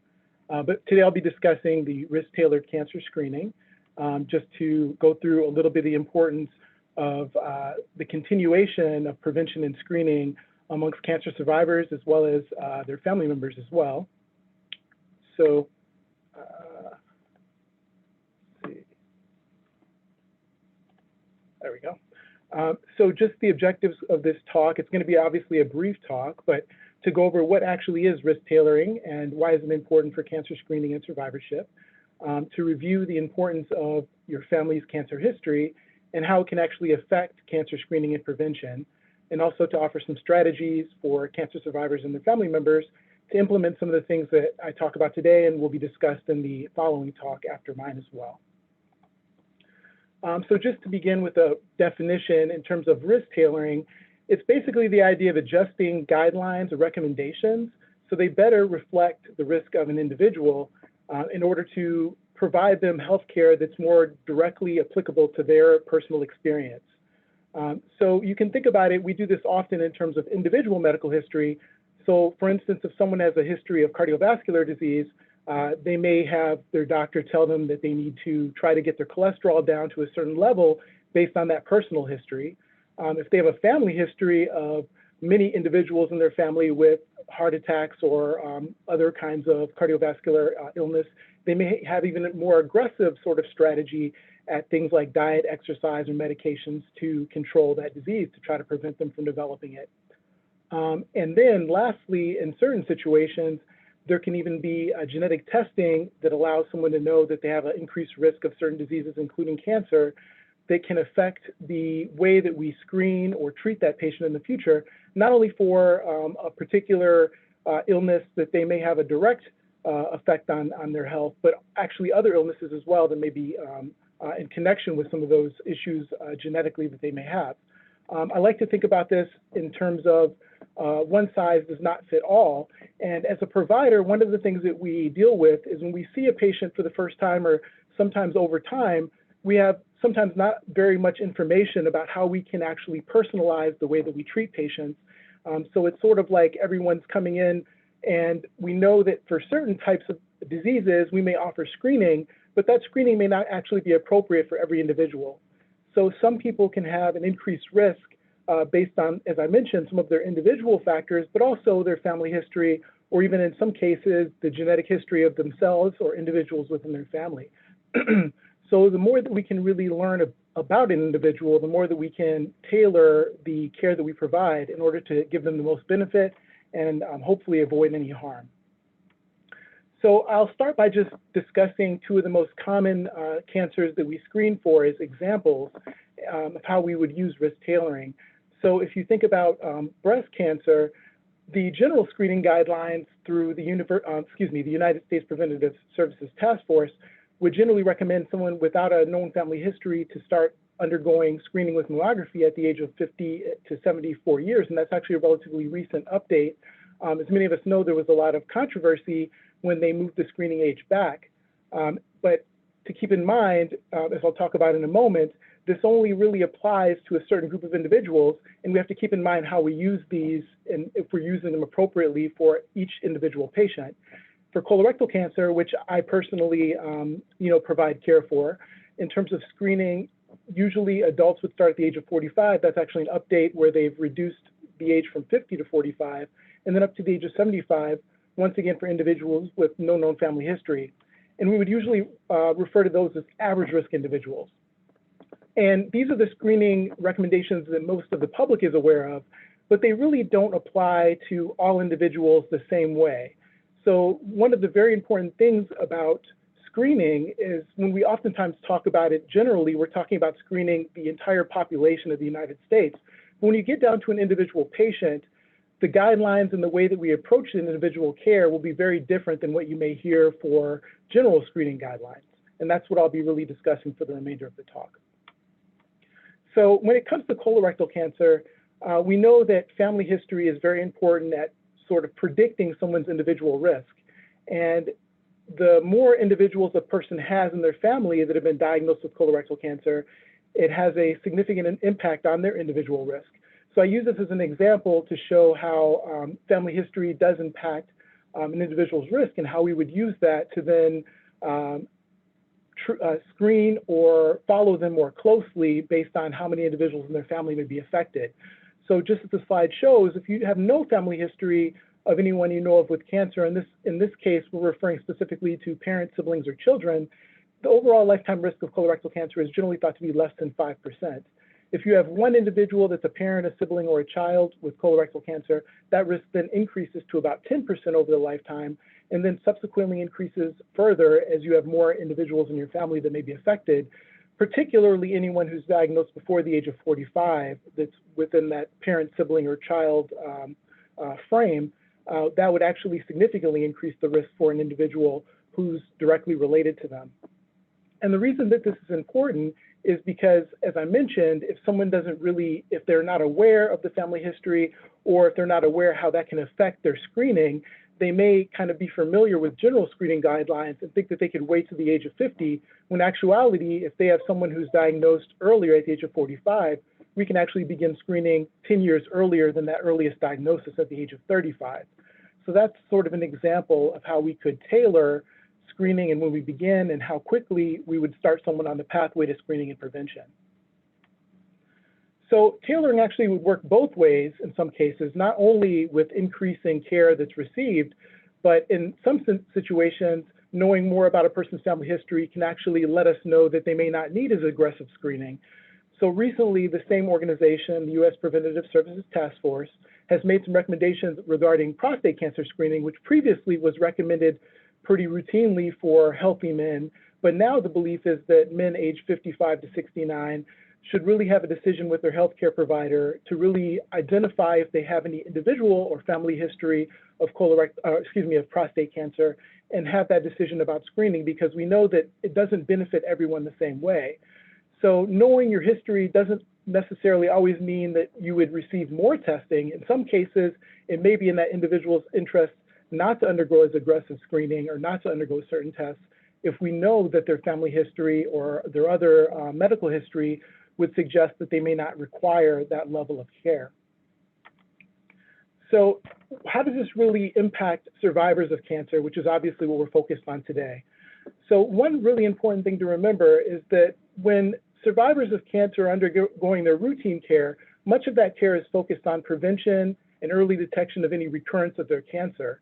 But as we all know, we're not just one organ, we're an entire body, and we still have risks for other diseases or issues that can occur.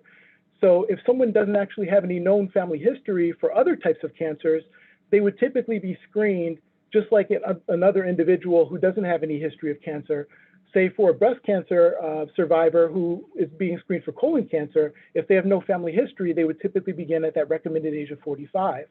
But it's still important for that survivor to know their other family members' history, because if they have other family members who have diagnoses of other cancers at younger ages or more commonly in their family, they may actually need to be screened earlier for those other types of cancer, so we can continue to keep them as healthy as we can for as long as we can, and hopefully prevent any other diagnoses of other cancers in that individual or their family members.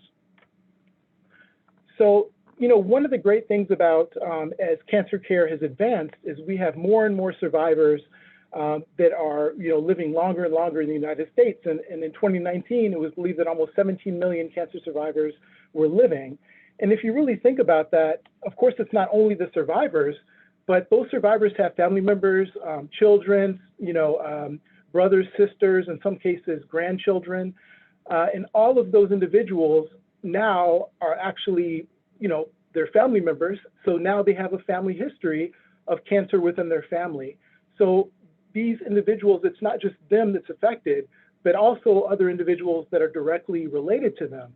So it's very important to consider when you think about all the millions of people that are related to survivors or those who didn't survive from cancer, do we really understand our individual family history and how many people may be affected within our families, so we can have a better understanding of how to discuss it with our doctors and how to get care that really applies to our personal history and the history of our family. You can think about it like the ripple kind of effect, where each individual that's diagnosed kind of has a ripple throughout their family. But if you have multiple individuals within your family that are diagnosed, you may have several different things that we need to take into account. So sometimes when someone is initially diagnosed with the cancer, obviously the focus is very much on the treatment of that cancer. But we can't lose sight over time that other cancers that are common need to be considered as we move forward with their care. So this really focuses on the next sort of discussion, which is really the importance of family history overall. And what we know is that the assessment of family history can really be used to tailor care, as I mentioned, and that can include when we start screening, as well as how frequently that screening would occur. And in some situations, whether or not someone needs to see a genetic counselor, undergo further testing to see if there's a very high risk of cancer within themselves or other family members. The important thing actually within this discussion is that the information related to cancer family history is oftentimes very incomplete and doesn't necessarily reflect the history of the patient. So there was a study that looked at over 300 patients who actually had a known family history of cancer, but when they looked at the patient's medical record, less than half of those individuals actually had that documented within their medical record. So we need to be very aware that oftentimes, you know, in medicine, it can be difficult to have all the information correctly documented, and family history certainly applies. But it can really affect the care of that individual as well as other family members if we really don't spend the time to make sure that individuals know their family history and that it's really accurately reflected in their own medical records as well as those of their family members. So unfortunately, race plays a part in this as well. And African Americans and immigrant populations are known to have even more difficulty sometimes in having a complete family history for multiple reasons, including sometimes there's some uncertainty in regards to not being in contact with their father or mother and not knowing much about the family history on either one of those sides. If they're a recent immigrant to the United States, they may not know their family as well. There can be actual estrangement where they don't have a good relationship with family members. And then one of the things we really try to focus on is fear or embarrassment in discussing cancer diagnoses among family members, because that's something that is a barrier that can be overcome. So hopefully we'll be discussing how we can more effectively take care of that barrier, because that's something that ideally we would not have in terms of our discussions. And I believe this is really starting to be discussed widely now, because the FDA recently had a focus on Black Family Cancer Awareness Week, where they really had a focus on discussing family history amongst particularly African-American families, and that was actually this month. So really to provide an opportunity to everyone to discuss this amongst their families, but also to really let caregivers know how important this is, that we make sure that we remind our patients that their family history is very important and we should be routinely re-examining it. This is my second to last slide, and just to show briefly, and I think this will probably be covered in the next talk as well, when we talk about really having an accurate family history, one of the things we really try to accomplish is having 3 generations, generally children, siblings, and parents, which are represented in the pink colors there, and with the individual being represented by the hollow square. But if you can know more about your second-degree relatives as well, it can be very helpful, and those can be things like aunts, uncles, grandparents, nieces, and nephews. But in order to get this information, it's very important to really start the conversation early, because many of us know about our direct relatives, but you have to really start the conversation and continue it to know about those secondary and third-degree relatives to really get a full idea of your family history. So what are the strategies we can use to really improve this over time? One of them is to begin the conversation today with your family to really get comfortable at discussing cancer amongst our families, and then to know what you don't know and to try to find out more. So if you don't know much about a certain area of your family, within my family, there's always a family member who seems to know everything about everyone, and I may need to contact them to know more about family that I don't have contact with or how I can contact them. So it's important to really address areas that you don't know about and really try to fill in those gaps. The other is put it on paper, meaning really document it somewhere so it's not just in your head when you come to see your doctor, but you actually have it, you can show it to them and go through it in detail. Discuss and update your family history with your provider regularly, because it does change over time.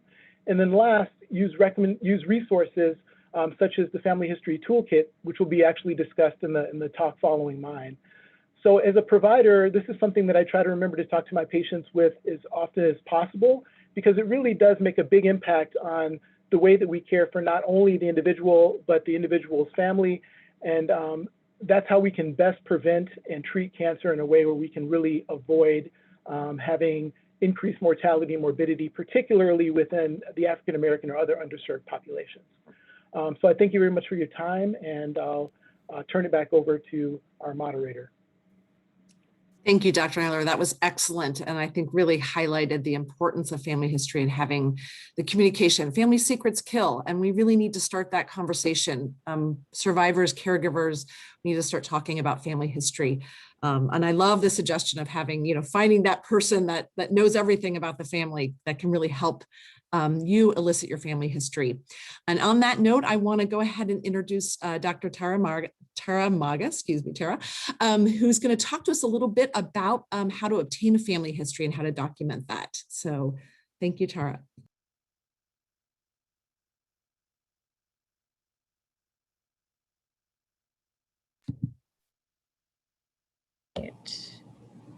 All right, can everybody hear me? We can. Great. All right, so Dr. Naylor really set up this talk quite well, and I think we're going to be able to save some time because a few of my slides overlap with some of the information that was already shared. So we're just going to go forward. And so, like everybody has already said, as survivors, you're in a unique situation, and you can help protect your sisters, brothers, and children by sharing your diagnosis, as well as starting what can be difficult discussions within your family. All families are different. Some families are very open about their medical information, but in my experience, both personal and professional, most of the time, these discussions are difficult and people keep these things private for many different personal reasons. And so this is the slide that really overlaps quite well with Dr. Naylor's discussion. Why are we talking about family history? And you've heard it a couple of times already today, but it is probably the most important tool in understanding our risk and helping to personalize our care. And for us today, I would say personal and family history is most important in understanding our risk. And so for this slide, I just really want to say, you know, most families fall in this average risk category. The majority, and these families can follow standard screening recommendations, which Dr. Naylor went through very well. Some families, though, belong in this medium risk category where they have a family history of cancer, but we haven't found a hereditary cause. They're not at high risk, but their risk can be high enough that we might change screening. Things like breast screening might happen earlier and more frequently, or like Dr. Naylor said, colon cancer screening might happen earlier and more frequently. And then rarely, a few families fall into this high risk category where we can find a hereditary cancer syndrome. And in these families, not only do we talk about increased screening, but we also talk about options to reduce risk and prevent cancer. And so like we heard from Dr. Manson, her pre-survivor lecture, choosing to remove our breasts or ovaries before we get those cancers if we know we're at high risk because of a hereditary syndrome. And so we thought it would be nice to have a few tips because this is not sometimes an easy discussion with family members. And so the first thing I just want to share, it is okay not to know everything about our family members' health. In fact, I would say it's normal. You don't need to know everything about everybody in your family for a family history to be valuable. So we don't want people to not come into genetics just because maybe they don't know about a few of their aunts on one side of their family or a few of their uncles. Bring with you what you have, and sometimes that can be enough to give us some clues so that we can do some testing and help understand that risk. And this was already brought up. So, ask your family historian. There's always one person, usually an aunt or grandmother, who knows everything about everybody in the family and has a lot of good information about what people have been through. And then if you can only get a little information, the most important information, at least for this assessment, are what type of cancer was somebody diagnosed with.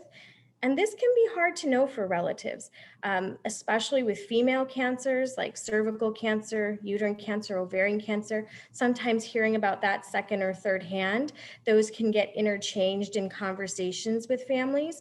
But all of those would tell us different things about a person's risk. So it can be important to ask follow-up questions like, how did they find that cancer and what kind of treatment, if any, did they need? And then the second thing when we're talking about type of cancer that's important to figure out, which can be difficult, is the difference between a primary cancer, where it starts in our body, what organ it started in, and a metastasis, so where it might have moved if it was found later stage. And so this is pretty common when people report that they might have had a distant relative with liver cancer or even a brain cancer, that we find out later that maybe those are metastases and maybe that started as a colon cancer or a breast cancer. And that's important to know the difference because, again, we're using this information to determine risk for family members. And then age of diagnosis is really important. If you can even get a range, sometimes I ask people I talk with in clinic, it's okay not to know if they were 40 or 41, but as long as you know that they were between 40 and 45, that's important information to have. That's very useful. And we can still use that to get testing or estimate somebody's risk. And then if somebody in your family has unfortunately passed due to their diagnosis, sometimes you can find this information on a death certificate, or there might be paperwork that family members might have. But if you're not the power of attorney, sometimes that is difficult to get those medical records. And lastly, we're getting out of COVID slowly but surely. Family get-togethers are becoming possible now, and those are great times to discuss this. Holidays is a good time to bring this up with family members. Family reunions, it is the season for family reunions. We're in summer now. Those are all really good times to start these conversations. And so some clues that there might be a hereditary cancer syndrome in the family: young ages of diagnosis. And so for some of the cancers we've been talking about, breast cancer, colon cancer, uterine and endometrial cancer, if that diagnosis was under 50, that is a clue. And so we would want to see you in genetics just to make sure we're not missing anything. Multiple cancers on the same side of the family, usually we think 3 or more. And especially if those cancers are known to go together in a hereditary cancer syndrome, which isn't your job to figure out. But if there's multiple people in your family, tell your doctor and they'll send you to genetics, and that's what we do. That's what we're here for. But for example, breast, prostate, ovarian cancer, and pancreatic cancer can go together. Colon and uterine or endometrial cancer can go together. And so those are clues that we should be thinking about genetic testing and genetic counseling. Multiple cancers in one person, and then less common cancers in close relatives, or if you have a personal history. Ovarian cancer and pancreatic cancer are 2 cancers, as well as metastatic prostate cancer. That alone, regardless of family history, we want your doctor to send you to genetics. So if they haven't, have that conversation, or I have my contact information at the end of this. So this is a tool. You don't have to come see a specialist to draw your family history. This is a tool through the CDC called My Family Health Portrait. And this tool actually is more than just cancer family histories. You can do family histories of diabetes, heart disease. It covers everything. And this is a QR code. I was new to this, but I'm sure most people on this call know what this is, so that you can directly link to this tool. And then I don't have time to go through it with you as an activity, but I just wanted to show you what you'll see when you click into it. So you'll see a button that says create a family history. And then it'll ask for some of your personal information. If you personally have been affected by cancer or another condition, and then it will also link to family members. You'll select what your family structure is. And like Dr. Naylor said, both first degree, second degree, and third degree, even sometimes fourth degree relatives we want to know about, but for the purposes of this, really just first, second, and third. So all the way out to your grandparents, your aunts, your uncles, your cousins, all of those people, if you can get that information, would be helpful. And then you can kind of click in and put that information in. Then it will actually draw a picture of your family, depending on what information you put in. And importantly, you can click on the risk analysis. And so, it will tell you based on what I put in, for example, for this example, it's telling me that I might be at higher risk of getting colorectal cancer. And that's important for us to know. And, then you can take this to your doctor or call a genetic counseling clinic and get in and talk to a specialist. And so if your risk is increased, if you do this tool, or if you don't do this tool, but you happen to know, multiple people in your family have been through cancer and you'd like to talk to somebody in genetics, bring it up with your doctor, or you can contact us directly. At UIC, we have 3 genetic counselors that work in our clinics.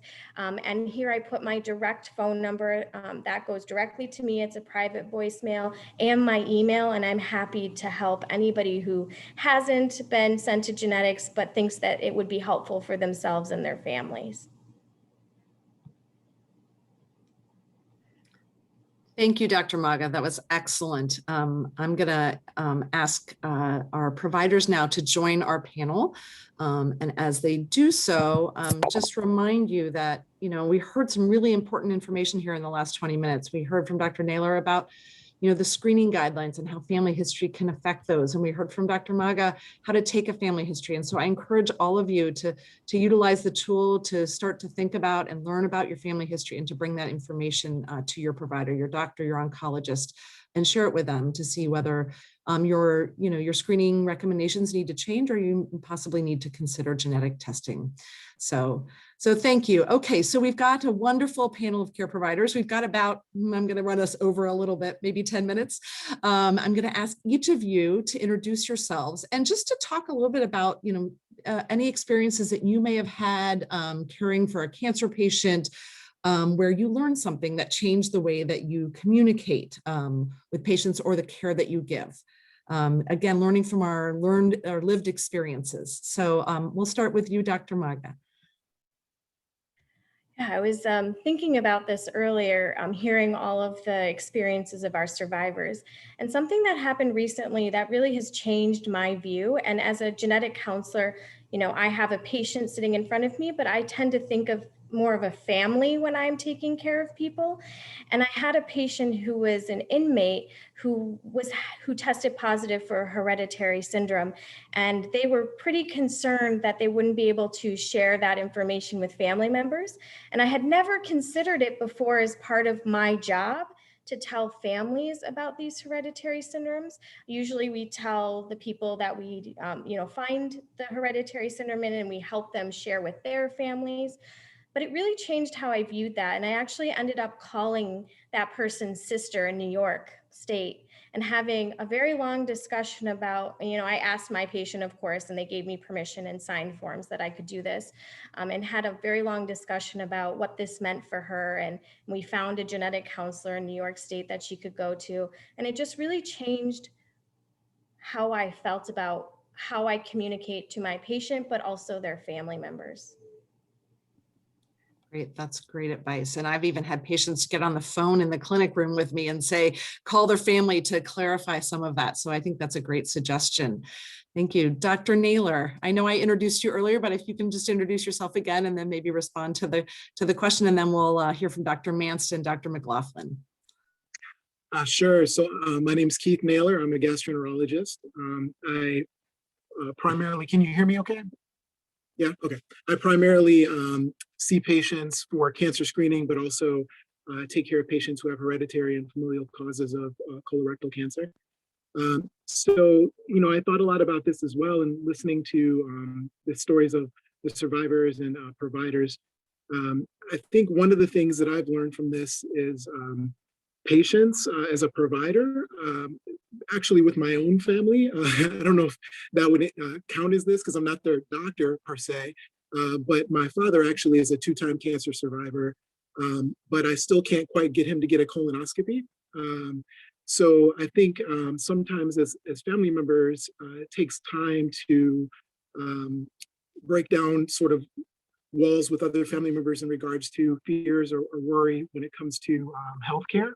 So in working with my own patients, I try to help them slowly have these conversations with their family members and be mindful that people aren't always ready to receive the information at the same time. So sometimes it can take quite a bit of time before people are ready to really consider their own health or open up to others. So I think that's one of the things that I've taken from my own personal experiences as well as working with my patients. Great, thank you, Dr. Naylor. I had the same problem with my uncle. I still can't get him to get a colonoscopy. So you got to meet people where they're at and just continue to encourage them and keep that conversation going. Thank you. Dr. Manst. Hi again, everybody. Again, I'm Dr. Manst. I provide cancer survivorship services for patients at Miles Square Health Center at UIC, UI Health.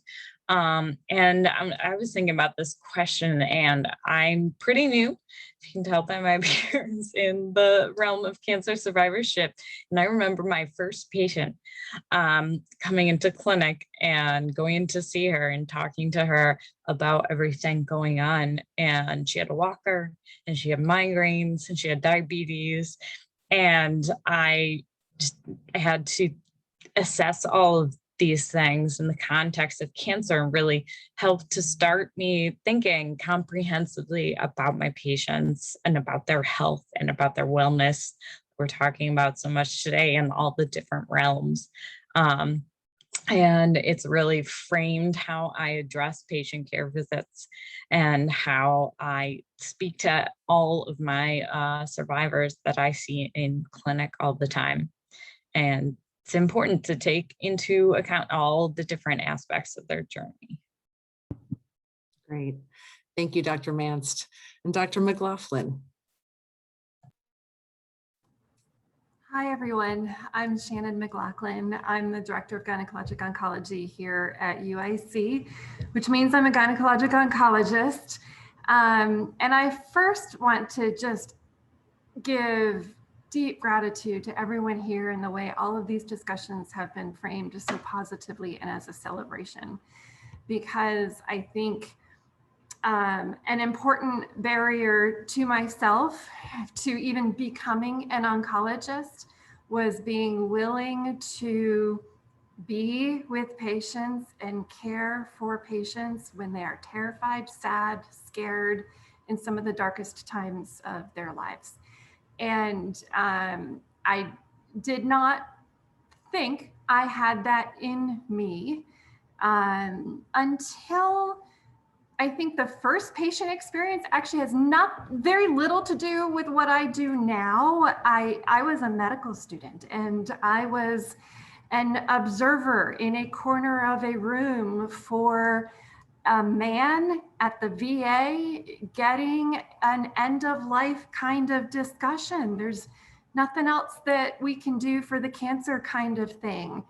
And as a human being, I had some thoughts about the way the attending was communicating, but more importantly, I was a person in the back of the room, and I started crying. This was a deeply moving experience to witness. And the man looked past the attending and looked over to the corner of the room and said, you get it. And it was in that moment that I gave myself permission to be human and feel what people are feeling, and to check my own fear and anger and sadness at the door when I talk with patients, so that I can really hear them. Because I think that's the most important thing we can do as providers in communicating with patients, is actually listening. Thank you. That's so important. And I think, one of the big things that I hear from patients who've had, not great experiences in the healthcare system is they didn't feel like they were being listened to. And so I just want to thank you for highlighting that. I think it's really important for us to listen and to find a connectedness with our patients, and for patients to find that connectedness with us, to build that trust, to care for them, to encourage them to, to participate in research, and just to be there for them through the entire care continuum. And so, as I mentioned earlier, getting that, I think it's so important for patients to get that care team around them, to find the docs that they feel like are listening to them and meeting their needs. And so I want to thank you all for sharing that. There's a couple questions in the chat, and then I have a couple questions for the care providers, and we're going to have to wrap this up just a little bit to make up a little bit of time. But there's one question in the audience for Dr. Naylor.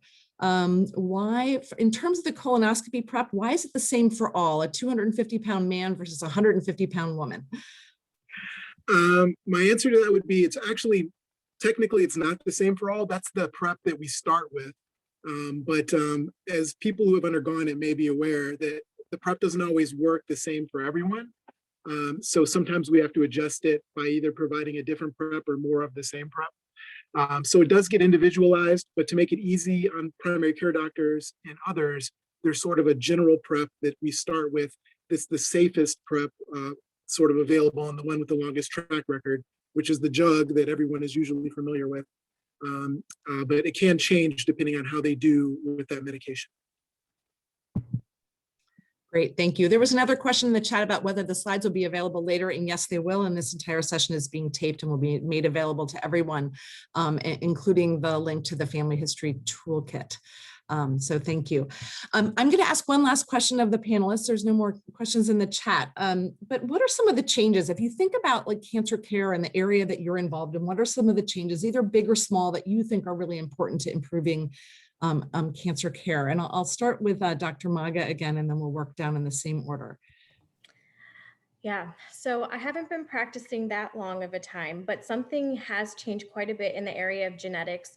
And that is, back when I started as a genetic counselor, we really, made patients go through extra hoops to show their family history. So if you told me somebody in your family had ovarian cancer, I kind of had to prove it before we did testing.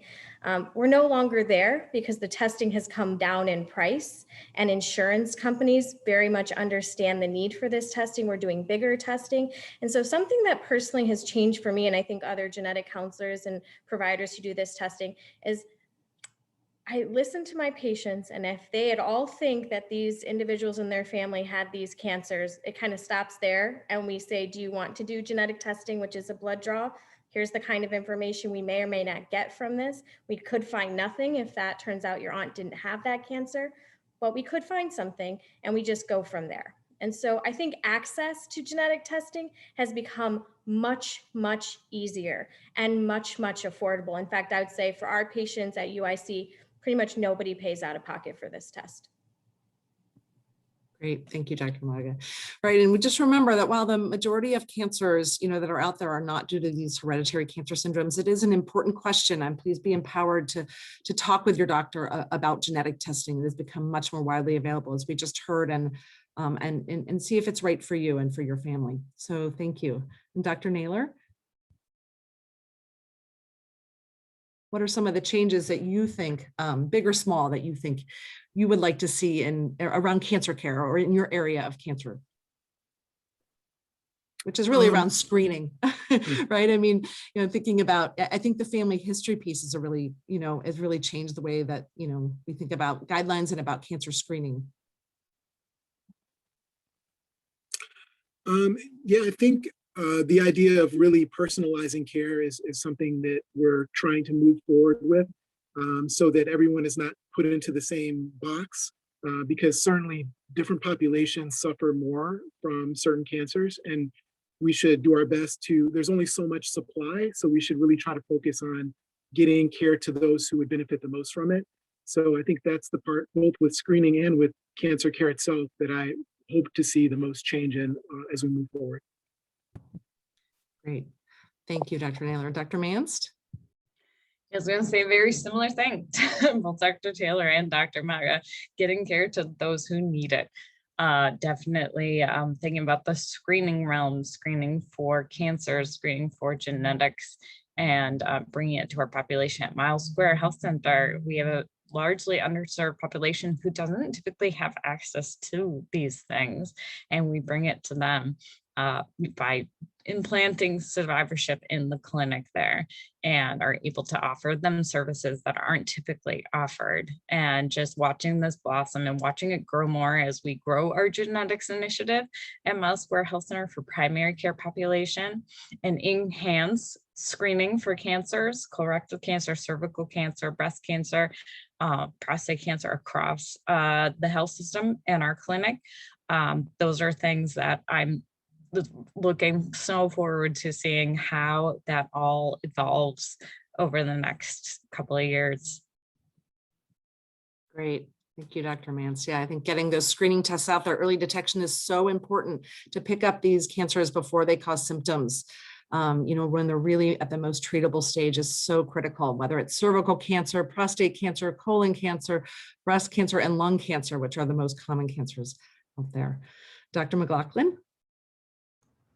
Thanks, Dr. Ganshaw. I have three things. I'll make it quick. The first one is, I think one of the biggest things I have seen change and continue to change is recognition of our patients as entire human beings with families. We heard Dr. Maga say the entire family is my patient, and that is that's important for me to think as well, because whatever I can do for the human being in front of me has much more to do than the tumor inside of her, as a case may be.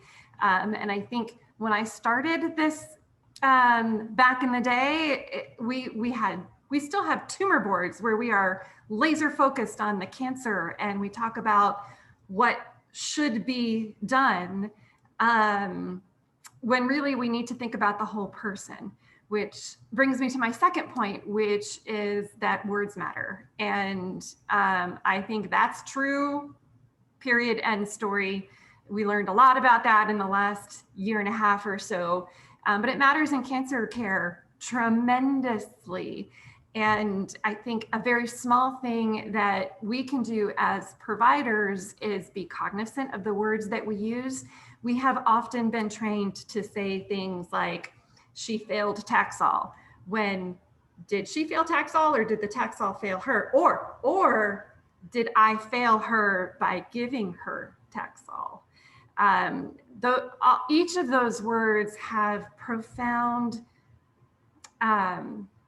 influences that are hard to measure but go a long way, and we can sort of start to change the system, especially those of us who are educators and we are working with students and learners who may or may not become oncology providers, but they are going to become providers. And we are all, each of our survivors described teams and teams of providers and caregivers. And then my third thing is just a quick statement that cervix cancer is preventable. And if you get your screening and get your vaccine and get your kids vaccinated and tell all of your friends to get vaccinated and have all of their kids vaccinated, we can actually prevent. It is a vaccine that prevents cancer. It's a little thing, big deal. Thank you. Great. Thank you all. Those were such inspirational messages. I think, hearing from our patients and our survivors and our caregivers about ways that we can improve care is important, but also hearing from our doctors on the front lines about things that they think need to see change. It's just so critical as part of this. And I think it's one of the exciting things about bringing us all together is that we can all hear each other speak and hear what we think is important, across providing care and doing research and then providing the support services that cancer patients need. So I'm going to go ahead and wrap up session number 2. We've got a 5-minute bio break, which again will, so thank you again, panelists. And I'm going to introduce Maganet Magesha, who's going to take us also from the Wellness House, who's going to take us through a breathing exercise. And at the end of the 5-minute break, we will also announce the next raffle winner. We also have some survey questions that we're going to have you complete during the break. So when they pop up on the screen, please take the time to fill them out. They're just a few. So thank you, Maganet.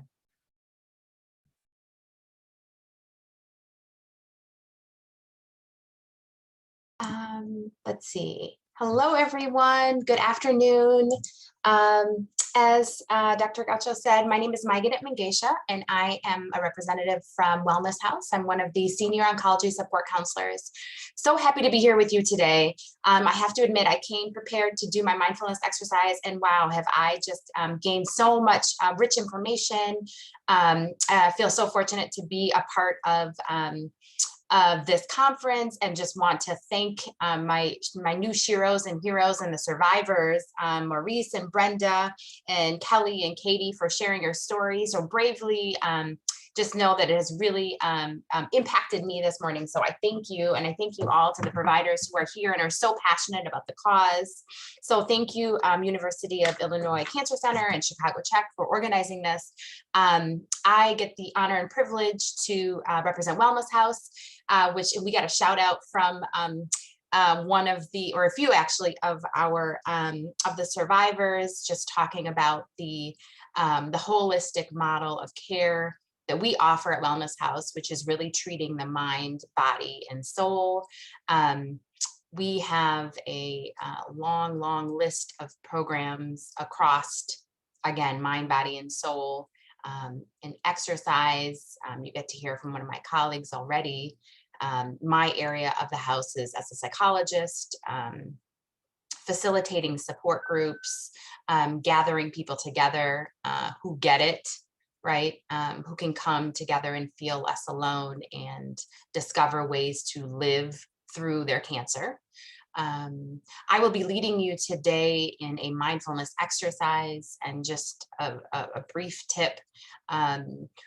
We are beginning, research is supporting more and more an awareness that cancer is synonymous with things like depression and anxiety because of the trauma that is caused by the cancer experience. And so it's helpful to have a toolkit of exercises and ways, strategies to help cope with that. And one of the ways that we do this is through a mindfulness exercise. This specific mindfulness exercise is brought to you by UCLA's Mindful Awareness Research Center. And so just follow my voice, and I'll be going slowly so everyone can keep up. But if you can just follow what I ask you to do through this mindfulness exercise. Begin by bringing your attention into your body. You can close your eyes if that's comfortable for you. Begin to notice your body, seated wherever you're seated. Feeling the weight of your body on the chair and on the floor. And take a few deep breaths. And as you take a breath, bring in more oxygen into your body. And as you exhale, have a sense of relaxing more deeply. Notice your feet on the floor. Notice the sensations of your feet touching the floor, the weight and the pressure and vibration and heat. You can notice your legs against the chair, the pressure, maybe the pulseness, the heaviness, or the lightness. Notice your back in the chair.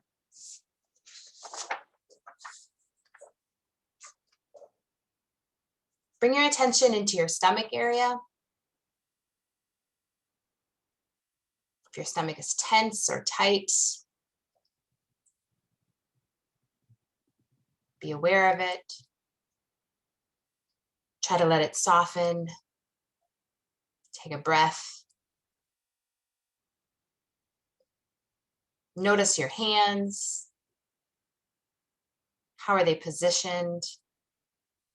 Are they tense or tight? See if you can allow them to soften.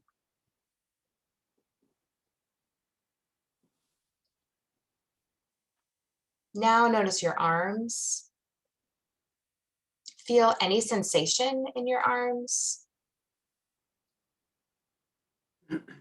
Try to let your shoulders be soft. Now let's move to your neck and your throat. Try to let them be soft and relaxed.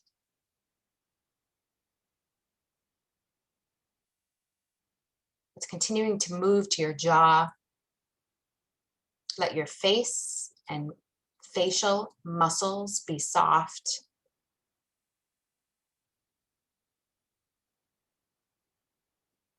Then notice your whole body be present. Take one breath.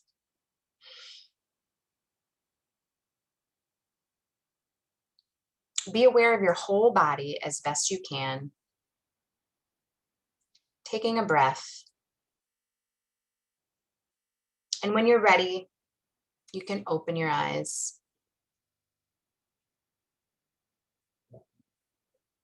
So this mindfulness exercise is what is referred to as a body scan.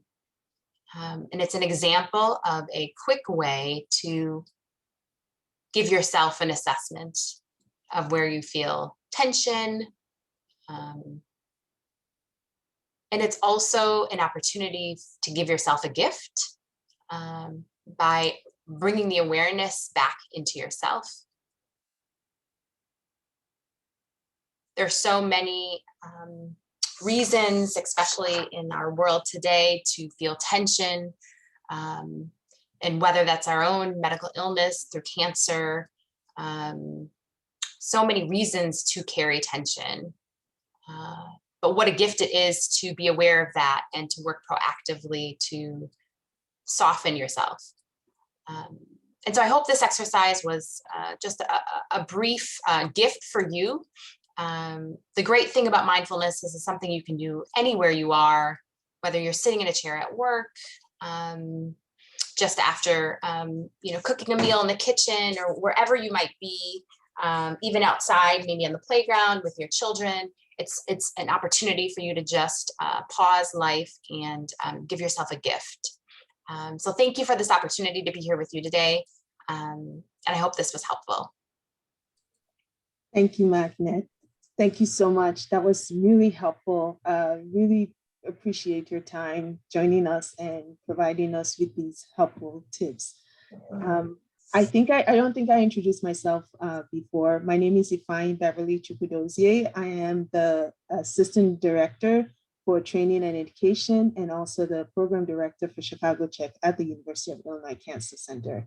And I am here once more to give the winner of our second raffle prize. So our second draw happened and the winner is Monica Keener. Last name Keener, from Vestavia Hills. Monica, congratulations. Thank you so much. And I'll hand over the mic to Kimberly to start our third session on cancer research studies. Thank you. Thank you, Beverly. Thank you so much.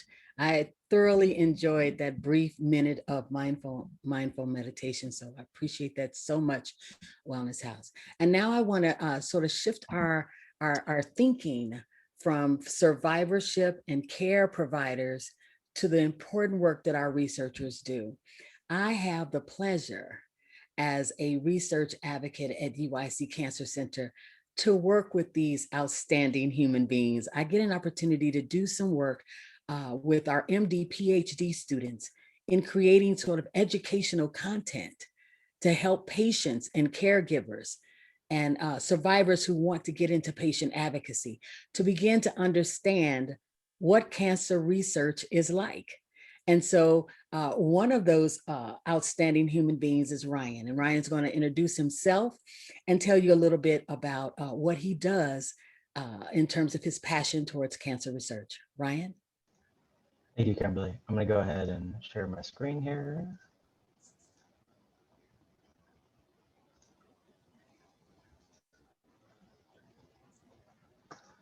All right.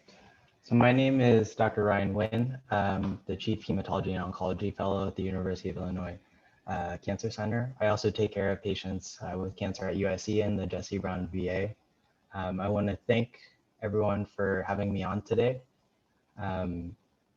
This taking care of patients with cancer is very personal to me. My grandma passed away from cervical cancer just as I was in college, and she was an immigrant and had a language barrier, and it was a very challenging time for her and our family. And so this is a very personal experience for me, and being part of this panel and event today has been very empowering to see the patient perspective of this. Like I said, I take care of patients with cancer at UIC and the Jesse Brown VA. I also am a cancer researcher, and my research focuses on developing clinical trials for patients with lung cancer.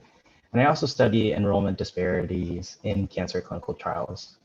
I wanted to give a brief overview of how we develop new treatments in cancer science, as well as an educational module on clinical trials that I'm working on with Kimberly through the Survivors Advising Scientists educational program. I do want to note that cancer research spans a broad range of topics, including screening, treatment, public health, disparities, and survivorship. And I think today's panel, after my talk, represents the diversity of science that's occurring in this field. So as you can see here, with regards to drug development and clinical trials, it's a rigorous process to get from these compounds, which we start with, to get to ultimately FDA approval for a drug to be used in the general US cancer population. We estimate it typically takes about 5,000 to 10,000 new compounds to go through this process to even get to one drug approval. This first section, highlighted in red here, represents basic science research, where drugs are discovered themselves and then tested in the lab environment prior to being tested in humans. This process can typically take between 3 to 6 years. Following basic science research, these drugs can then go on to be tested in humans through clinical trials. So clinical trials represent the first opportunity for scientists and patients to see how these new treatments will work in humans. Clinical trials are further split up into phases, which you may have heard of before. In phase 1, the drug is tested in a limited number of participants to determine whether or not the drug is safe in humans. In phase 2 trials, we test effectiveness and further study safety and side effects. These phase 2 trials typically enroll a larger number of patients compared to phase 1. Once a drug has gone through phase 2 trials, then we go on to larger phase 3 trials where we're further studying safety and efficacy, but we're doing this through a much larger patient population to make sure that the drug truly is safe and effective for the general population.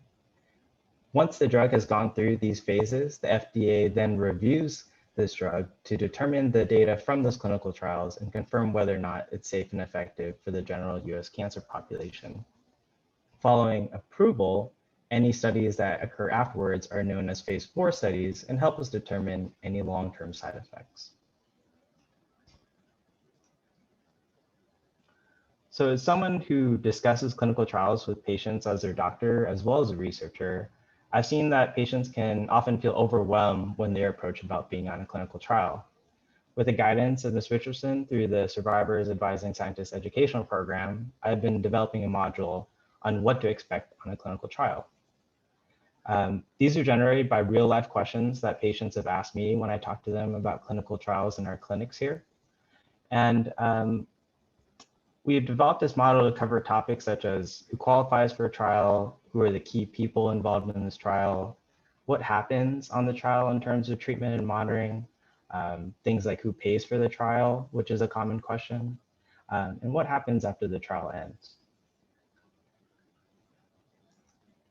And you can see some of these topics which I had discussed, and this is just a sample slide from one of the modules that we're working on right now. What I think about is really great about these modules is that after I design them, I go over them with members of our clinical expert team, and then they're sent out to patient advocates. Patient advocates will see this slide at the end, and I think it's a great experience, the feedback that I've gotten on these modules, to learn how to develop these modules in a patient-friendly manner, to avoid medical jargon and lingo. And the other thing that's really helped me is in designing this module, it's also helped me think about when I talk to patients in the clinic about different concepts in terms of their clinical care as well as clinical trials as well. So as an early career physician and researcher, I'm very grateful to have this feedback and connection to patient advocates and survivors like you all.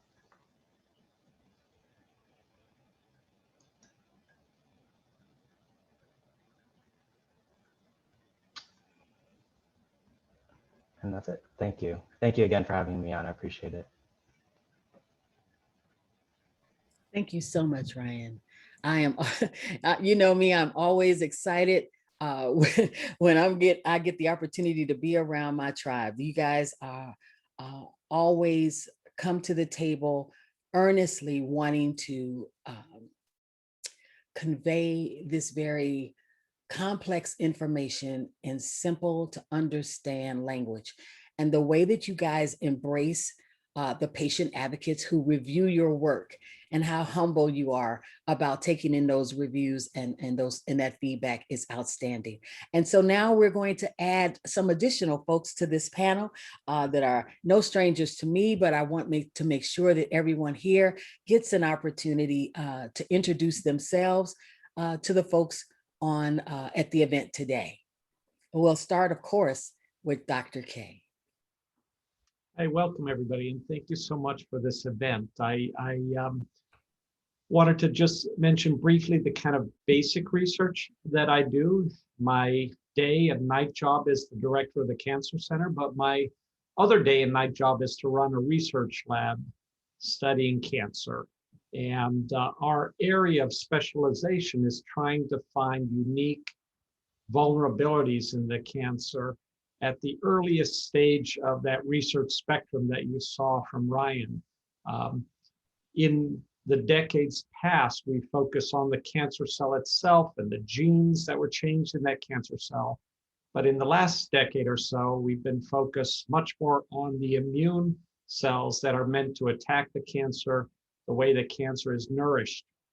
And so in my research lab, we continue to seek for how your own body fights off the cancer that's forming and evolving and growing and spreading.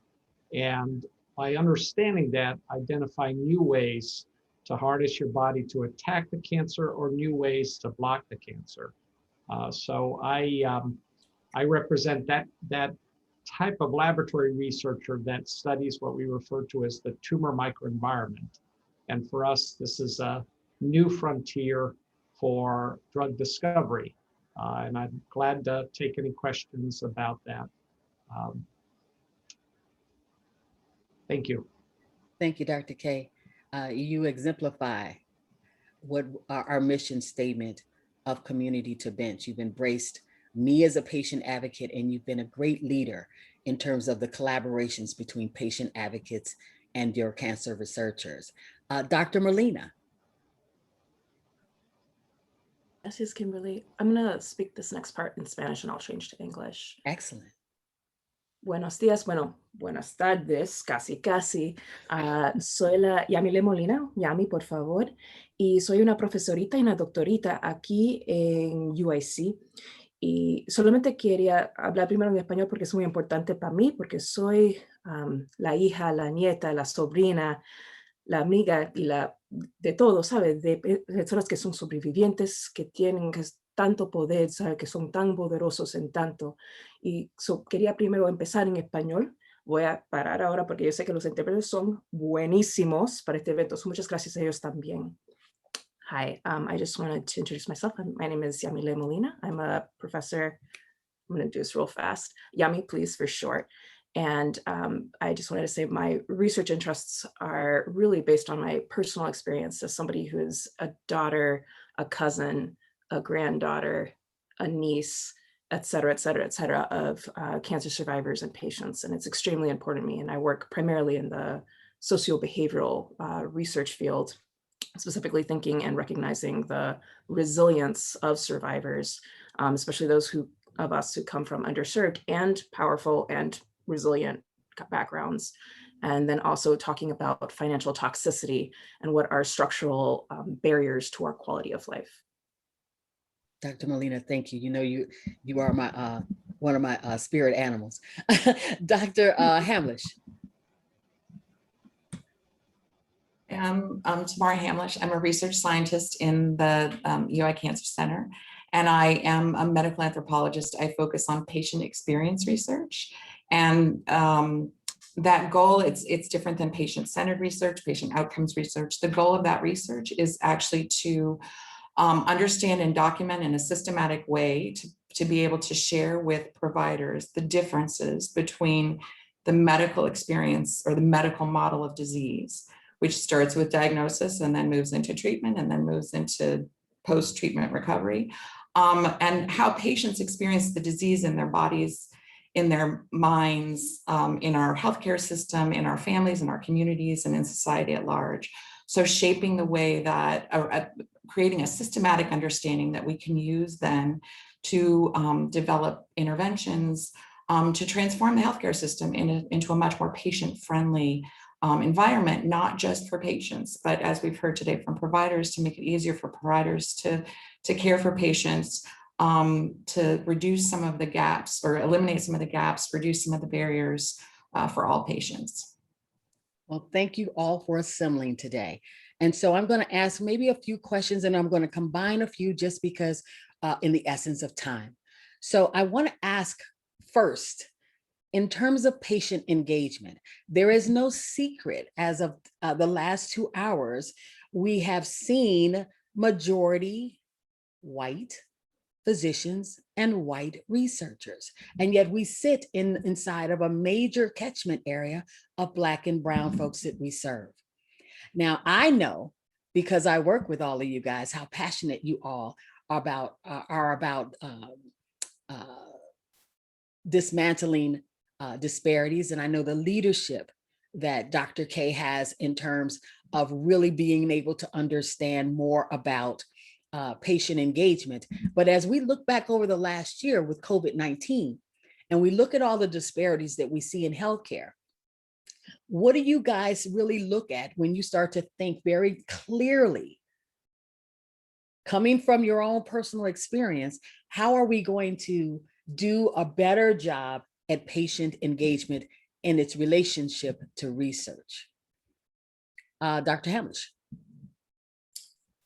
So I think that the most important thing is the thing that we've heard all day is to be listening, to engage in conversations, and to listen to those conversations systematically. So as an anthropologist, the word culture is actually one of my toolkits, but it's also a word that's used broadly as sort of the garbage pail of like, oh, that's culture, but really understanding how our family experiences, our community experiences, our language experiences shape the way that we interact with the healthcare system is, a systematic documentation of that, and starting with listening. Indeed. Dr. Molina? Thank you, Kimberly. Gracias.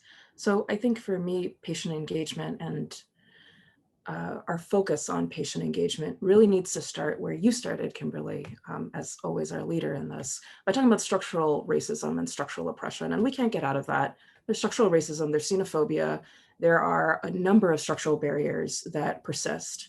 And yet we involve in traditional forms of patient engagement have focused on what? On individual level issues, right? And blaming patients and their communities. And so I think for me personally, patient engagement involves first recognition of structural issues, and then second, co-creation and co-engagement with patients, with leaders in the communities, right?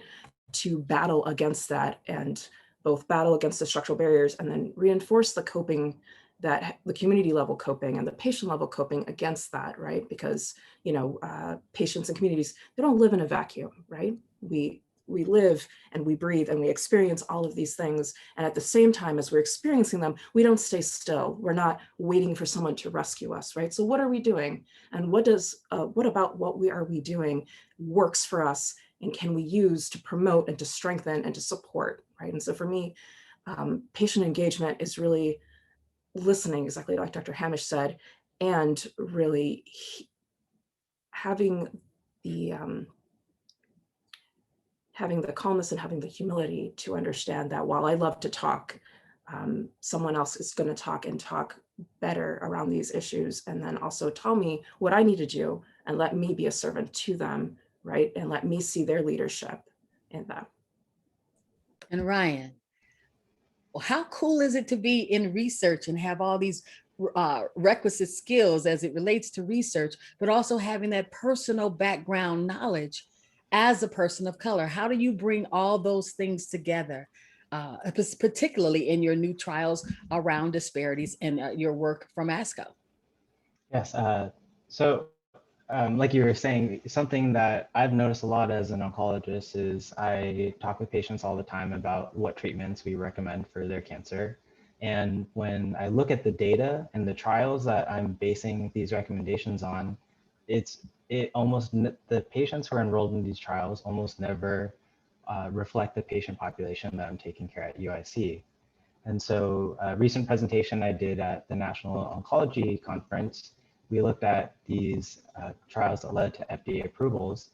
And when you compare those populations compared to the US cancer populations, you have underrepresentation of Black and Brown populations, underrepresentation of minority and female populations as well. And so these populations in these key cancer clinical trials that we are basing all of our cancer decision making on, it just doesn't reflect the population I'm taking care of. So that's work that I'm conducting at UIC, and I think it's especially important to not only think about these as racial and ethnic disparities, but as structural violence and systemic oppression. And so we're looking at neighborhood characteristics and other components that might influence participation in clinical trials. And so I think it's really important to dive into these and understand the roots of these disparities, and then look into how can we increase representation so that our communities are represented in these trials and also have access to the newest and greatest in cancer medicine as well. We shouldn't be getting these, down the line compared to predominantly white populations. Thank you so much. And I know that Dr. K, in terms of leadership, I mean, we are all dealing with the narratives around mistrust. We're dealing with structural racism, implicit bias, cultural competency. All of those issues are right in front of us, and particularly as we look at cancer care. And we're going to be looking at larger numbers of folks who possibly did not get a diagnostic or screening test due to COVID. And it's going to be a bum rush of Black and Brown folks coming through UI's health center and doing some research around those areas. And I know you can speak to what we're doing in terms of our 5-year strategic plan and how we're looking at these issues, and to tell our audience a little bit about those things that we are coming together as a team to address. Yeah, thank you, Kimberly. You're right. There will be a bum rush, as you say, in terms of diagnosing new cancer patients and charting their course of treatment. But there's already been inequitable utilization of some of the tools that we have at our disposal to help all of the people in our catchment area, those people in Cook County and Chicago who may or may not understand the importance of screening, or may not have access to what I'll describe as precision oncology, highly defined treatment modalities. And so these are very large divides. I think we've retooled the Cancer Center from top to bottom to allow all of our members, whether they be researchers or staff or our partners as patient advocates, to start thinking about how to make sure everything we do is equitable. Are we screening in an equitable fashion? Are the new cutting edge tools becoming available in an equitable fashion? So at the moment, our strategic plan is designed to have our team think about that kind of equitable care front and center. Our partners in that effort are clearly you all, the survivors and the patients and the advocates who have thought about this deeply over the last decades. And so as we've done today, this bi-directional dialogue about assuring equitable care is so important. And for our part, it will be educating you, for instance, about screening and precision oncology. For your part, we need to know what are the problems you're facing so that we are overcoming those problems and not ignoring them because we're too focused on a new cutting edge technology that may or may not be the right thing for you at the right time. So our goal is to overcome these inequitable barriers and provide that kind of equitable care. I agree. I know that on one hand, representation matters, but it also we need to highlight what we have in place and the passion and the determination of the of the staff from our physicians to our researchers at UIC, and that despite these issues of color or around race, becomes the issue still is the care of the patient. And I think that we exemplify that. There's always going to be room for improvement. But the one thing I am certain about is, as you said, that bidirectional relationship. So you're always reaching out, and we have to do our parts as well as patients in this community. If we don't like something, we got to speak up.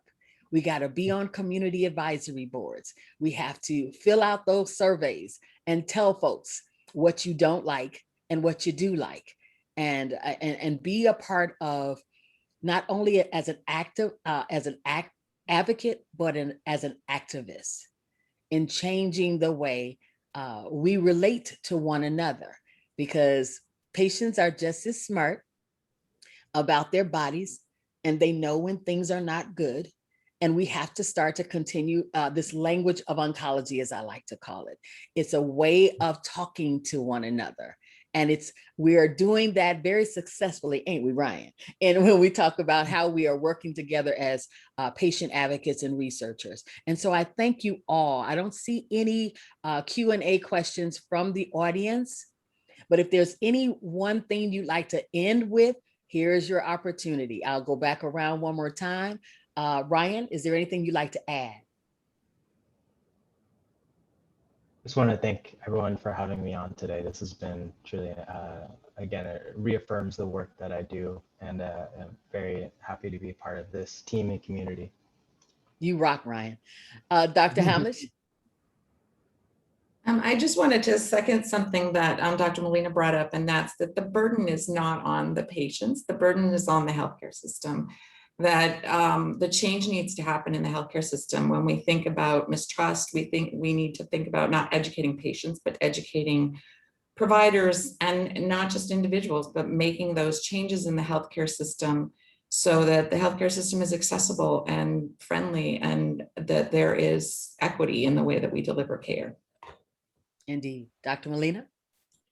Yeah, and to echo on that, I want to throw out that while bidirectionality is important, also bidirectional economic investment is crucial. And so as we're thinking about patient engagement, as we think about the engagement of our community partners, it's so crucial that we continuously think about physical independence and physical power, right? Which makes this possible, because engagement is important. It's important to be heard, and it's expensive to be heard, right? It takes time, it takes effort. It takes a lot of effort, especially if you've been talking and folks don't hear you and you have to repeat yourself, right? And so really emphasizing that there are structural supports to allow and enable participation is extremely crucial. And I'm really grateful, especially I want to call out ALAS and AYAS, who are groups that have worked with me in that understanding. And then I want to throw out there just one other point in terms of we are also constantly asking for representation. We need to really think about the structure of our science and the structure of our trials specifically. So for example, instead of emphasizing mistrust on the patient side, really thinking through the eligibility criteria of various clinical trials, and I'm thinking specifically about therapeutic trials, wherein it is not necessarily possible for those of us who are not insurable, for those of us who are underinsured, to be a part of that. That's an eligibility criteria that we cannot overcome, right? And so we are willing, we can't, right? And I would say that as a part of a strong scientific community who's constantly thinking about how to overcome barriers, this is the #1 dilemma. How do we have effective therapeutic trials that are outstanding in their science, that deal with confounders, deal with different problems, but at the same time are accessible to those communities who are us, right? And who are the most important and should always be the most important. How do we enable them to also have the same equitable benefits, right? And so how do we deal with and really think intentionally about what criteria are to make these opportunities available to everyone? Thank you. Amen and amen. And Dr. K, close us out with your views. Well, I'd like to, if you would allow me, to focus on the young scientists in training, because diversification of that particular area of our Chicago community is so important. There are so many super excited students who want to get into science, and I encourage you all to support them because their perspectives are now what's going to really allow us to achieve if we're fighting for equitable cancer care. We at UIC have been working really hard at this. University of Illinois Chicago is a minority serving institution. The majority of our students are from underserved populations. And quite frankly, our leadership is now spread out across the country with Dr. Rob Wynn in Virginia and Dr. John Stewart heading off to Louisiana. The influence that UIC is now going to have is moving to a national level from the East Coast to the South to Chicago. That couldn't have happened without young scientists fighting hard to make their way through the process of training as a graduate student, training as a medical student, training as an MD PhD, as Kim well knows. And so I encourage you all to think about the power of basic research and the importance of a diverse trainee pool, and reaching out to your communities and saying that science and medicine is a valiant, valuable effort, and that we would be here to help support that diverse training. So I'll just leave that, close on that thought, that help us diversify that trainee pool and create scientists and doctors of the future that really will be able to hear your voice loud and clear. Well, thank you all for joining us today. I appreciate each and every one of you and want our audience to know that this is a committed group of folks who are really looking at these issues in very tangible and meaningful ways. And so I want to close out and thank you again. It is now time for the survey questions that we're going to put up, and then we're going to do another raffle. So Beverly is going to do that for us quickly, and we're going to place those. I think there are only going to be about 2 questions that are going to pop up. Yeah. Go ahead and answer those questions for us, and Beverly, take us away.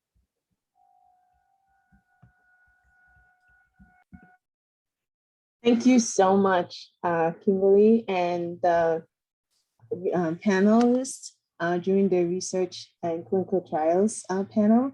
We truly appreciate all your wisdom and information that was provided. And so we have our third draw today, and our third winner is Francisco Zepeda from Chicago. Francisco Zepeda, we will definitely be sending you an email with your $50 gift card. Congratulations once more. And I will actually give this to Melissa Simon. We have our community partners who will be coming on for the final and 4th session. Thank you. Oh, sorry, I should be handing this over to Dr. Pamela Gansha. Dr. Gansha, sorry. Yep. Thank you, Beverly. Thank you. We're gonna skip the last bio break and kind of move into this last session so we can give our wonderful community organizations a chance to speak and to share with everyone the wide variety of resources that are available for cancer patients and for survivors. I think, and as well as many of the wraparound services. And so we're really fortunate today to have over 10 organizations participate with us. And I want to make sure we give everybody a little bit of time. So they're each going to spend about 2 to 3 minutes walking through the services that they provide and how you can connect with those services and learn more about those services.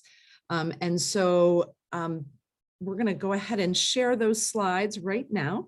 And then we'll end up, we'll have about 5 minutes at the very end for questions and answers for our community organizations. And then we'll have the final wrap up with our last raffle and with our closing remarks from Dr. Kidachowski. So thank you.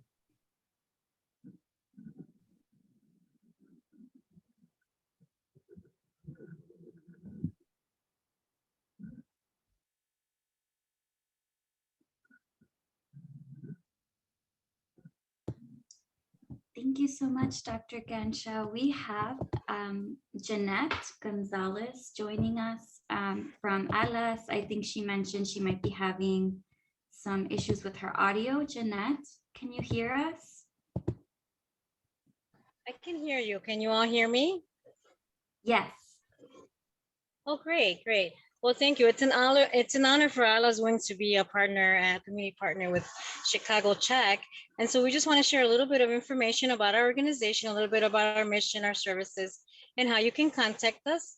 So Allah's Wings mission is to enhance the quality of life for Latina women impacted by breast cancer diagnosis by providing breast health awareness, education, and emotional support programs for Latina women and their families throughout the Chicagoland area.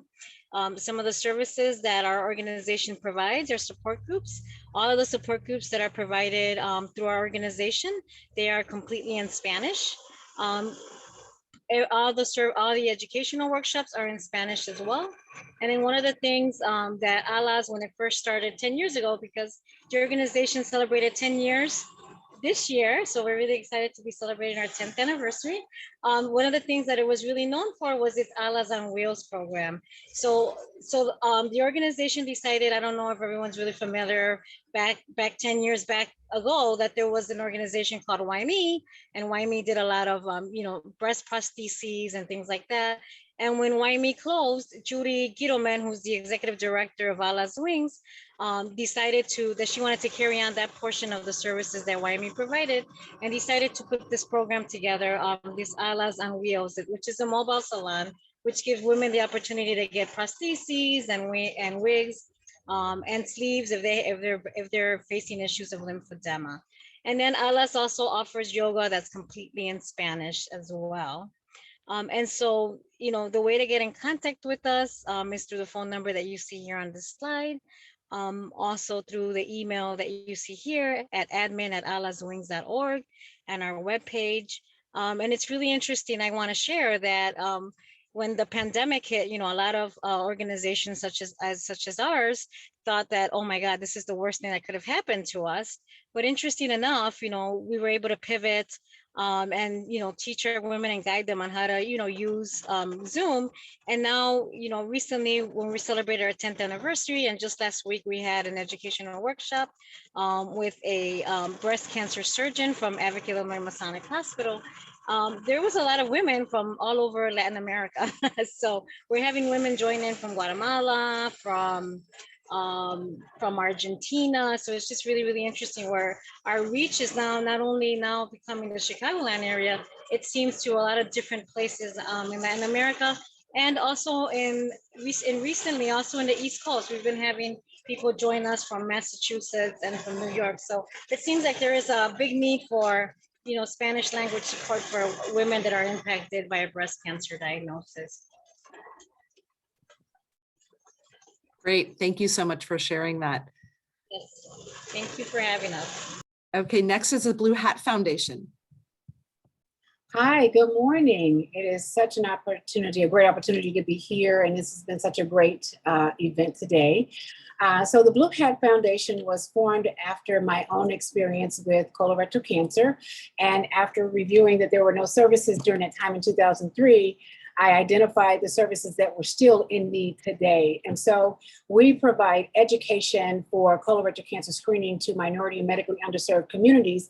In addition to our education piece, we also educate researchers and geneticists on the importance of understanding medical history and community engagement as a way to do community engagement and understand why communities of color push back from clinical trials and genetic testing. We are also heavily engaged on research boards, providing our patient perspective in research, in addition to support services for patients who are in need of navigation, not sure where to turn, not sure where to go after a cancer diagnosis, during a cancer diagnosis, and if they need that patient advocate, if there are services that they're not quite getting at the hospital or they feel like they're not being listened to, then we support that patient by making sure that they have an advocate with them and supporting them throughout their cancer journey. In addition, with our support services, we try to connect patients to resources that they need in terms of whether it's rental assistance, groceries, clothing. We try to assist them as best as we can with resources that they may need. So that was a quick overview because I know we are short on time. So thank you for having me. And you can reach us at, my direct email is candace@bluehatbowtie.org or 773-531-4158. Thank you, Candace. This is great. And it's wonderful to see organizations like yours really promoting genetic testing and some of the family history information that we presented earlier. To get that across a lot of community orgs would be really wonderful to see. So thank you for spearheading that. The next group we're going to hear from is Force. Hi, my name is Angel Moses. I represent Force. Oh, wait a second. Our mission is to improve the lives of millions of individuals and families facing hereditary breast, ovarian, pancreatic, prostate, colorectal, and endometrial cancers.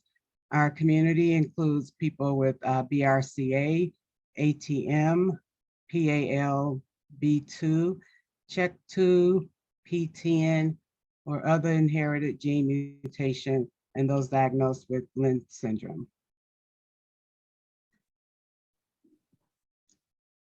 Great, thank you. It's so good to know that there are organizations out there that can help some of our previvors and those who are affected with cancer who find out that that's due to a genetic mutation, that there's a support group for those previvors and those survivors with these genetic mutations. So thank you, Force. Okay, I had a partner on here, but I'm not sure where she. Oh, I'm sorry. I didn't mean to interrupt. Go ahead, that's keep okay. going. Heather.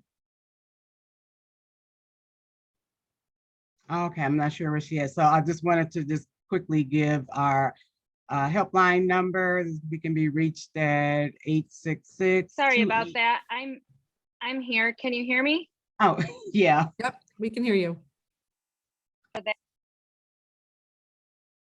Can you hear me? Yes. Yes, we can hear you. Okay, great. Thanks so much for the intro, Angel, and thanks for the opportunity again to be here. Just to touch briefly on the services that Force provides.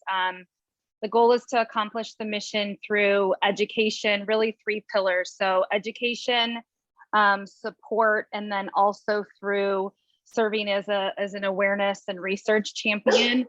The support community of peers and professionals the goal is to ensure that really no one feels alone in this journey, to educate and create awareness for yourself and your family.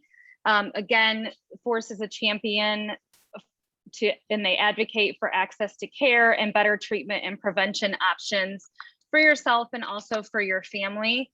And the last piece I think that we would just like to add is the contact information is noted. And on the website, there's just a vast variety of resources available, everything from support groups to webinars, photo galleries, research recruitment, various public policy issues, messaging boards, private social media groups, a lot of resources that you can access to kind of help support you throughout your genetic journey, if you will. Great.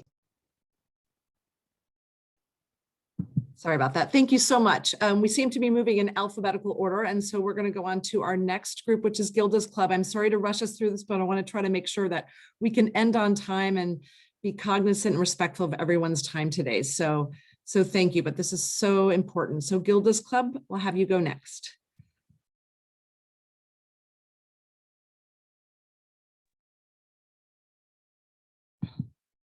Can you unmute yourself?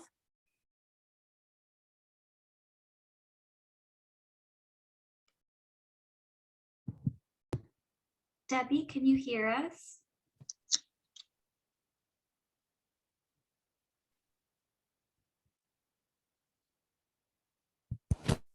Hello, can you hear me? Yes, we can hear you. Oh, sorry. Is my coworker Jasmine Carrasco on?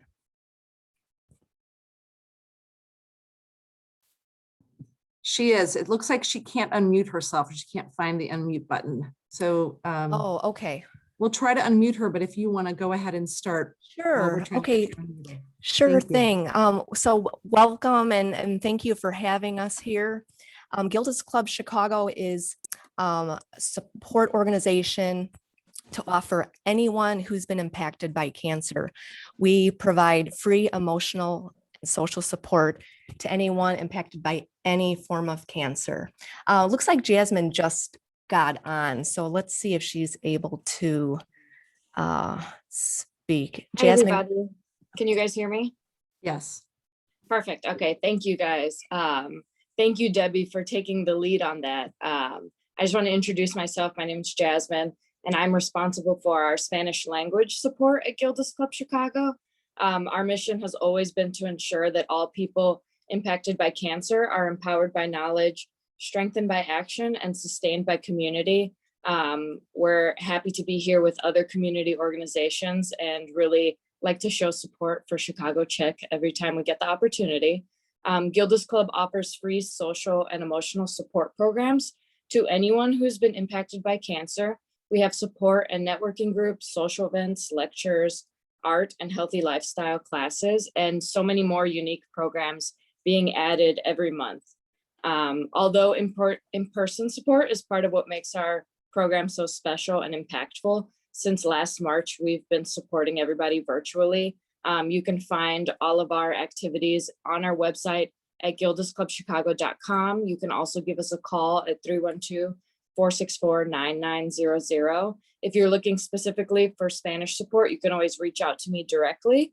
I will go ahead and put my personal email and extension into the chat, just in case anybody was wanting that specifically. And I think that about wraps it up. Thank you guys for having us here. Want to be mindful of the time. Great. Thanks so much, Gilda's Club. And it's just wonderful to hear about organizations that are addressing some of the language barriers to these services by providing multilingual support. So thank you. The next group is the Illinois Tobacco Quit Line. Hello, thank you so much for having me. My name is Marilyn Felix. I am the Health Promotion Specialist for the Illinois Tobacco Quit Line. Just to share a little bit about the Quit Line, we're funded by the Illinois Department of Public Health and managed by the American Lung Association. We're a free telephonic counseling service, and we're able to offer free nicotine replacement therapy to all Illinois residents that are eligible. We do also have a referral partnership program where we work with your organization to help your patients or clients be successful with their tobacco cessation journey. If you want more information about our Quit Line, you can visit our website at quityes.org. We do also have free materials available that you can place around your organization as well, and you can order those on our website also. The Illinois Tobacco Quit Line is open 7 days a week, Monday through Friday from 7 a.m. to 9 p.m. and Saturday and Sunday from 9 a.m. to 5 p.m. We do also have Spanish speaking staff on site and an interpretation service of 250 plus languages. And we do also have a line for people who are deaf or hard of hearing as well. And if you do have any more questions about the referral partnership program, please feel free to contact me on my email that's listed on the slide, or you can give me a call as well. Thank you. Wonderful. Thank you so much. It's so important to hear about some of the prevention services and the important services around tobacco control. I think that, quitting smoking is one of the biggest things that we can do to reduce the risk for many different types of cancer. So thank you. Our next organization is Immerman's Angels. Hello, my name is Jonah. I am a cancer support specialist at Immerman Angels. Essentially, our mission is to ensure that no one faces cancer alone. We're a peer-to-peer program, and what we'll do is if you're an individual who's been impacted by cancer, you can reach out to us, go to our website, fill out a registration, and we'll connect you with a peer who's been through something similar. And we serve all cancer types, anyone who's been diagnosed with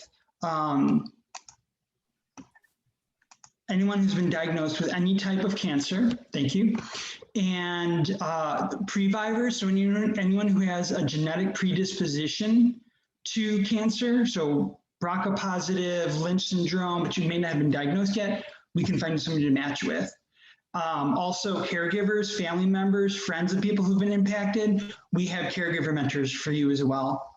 The power of our organization is that we help individuals who've been diagnosed with cancer and their families, people who've been impacted by cancer, find someone else to speak to so they're less alone. I myself have experienced the power of mentorship. I was mentored by a tremendous mentor, and also shout out to Gilda's Club. I had tremendous mentors with Jeanette and Debbie over there as well. So if you need help, or if you want to become a mentor as well, if you want to volunteer with us, that's incredibly powerful. And I found it incredibly powerful. It's really a way to share your journey and use the journey that you've been through with cancer to help others, which can also be incredibly healing.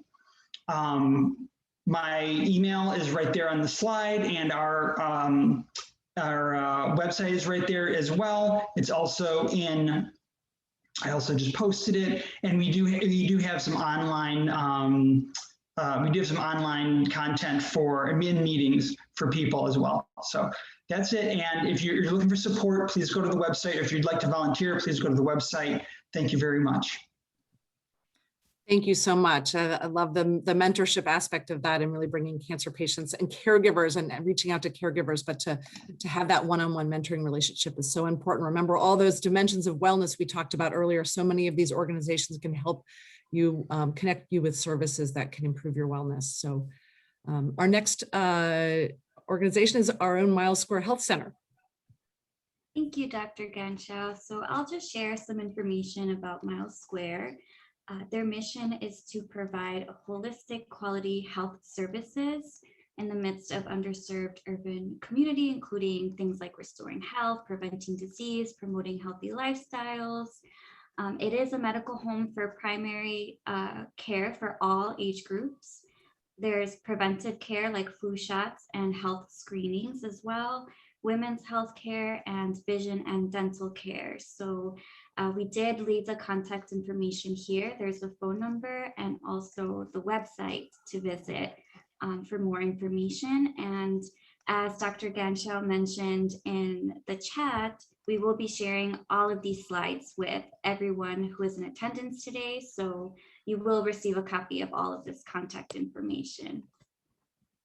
Great. Thank you, Melissa. And remember, Miles Square is also your home for cancer survivorship care. So please reach out if you would like to explore getting connected with cancer survivorship experts. So thank you.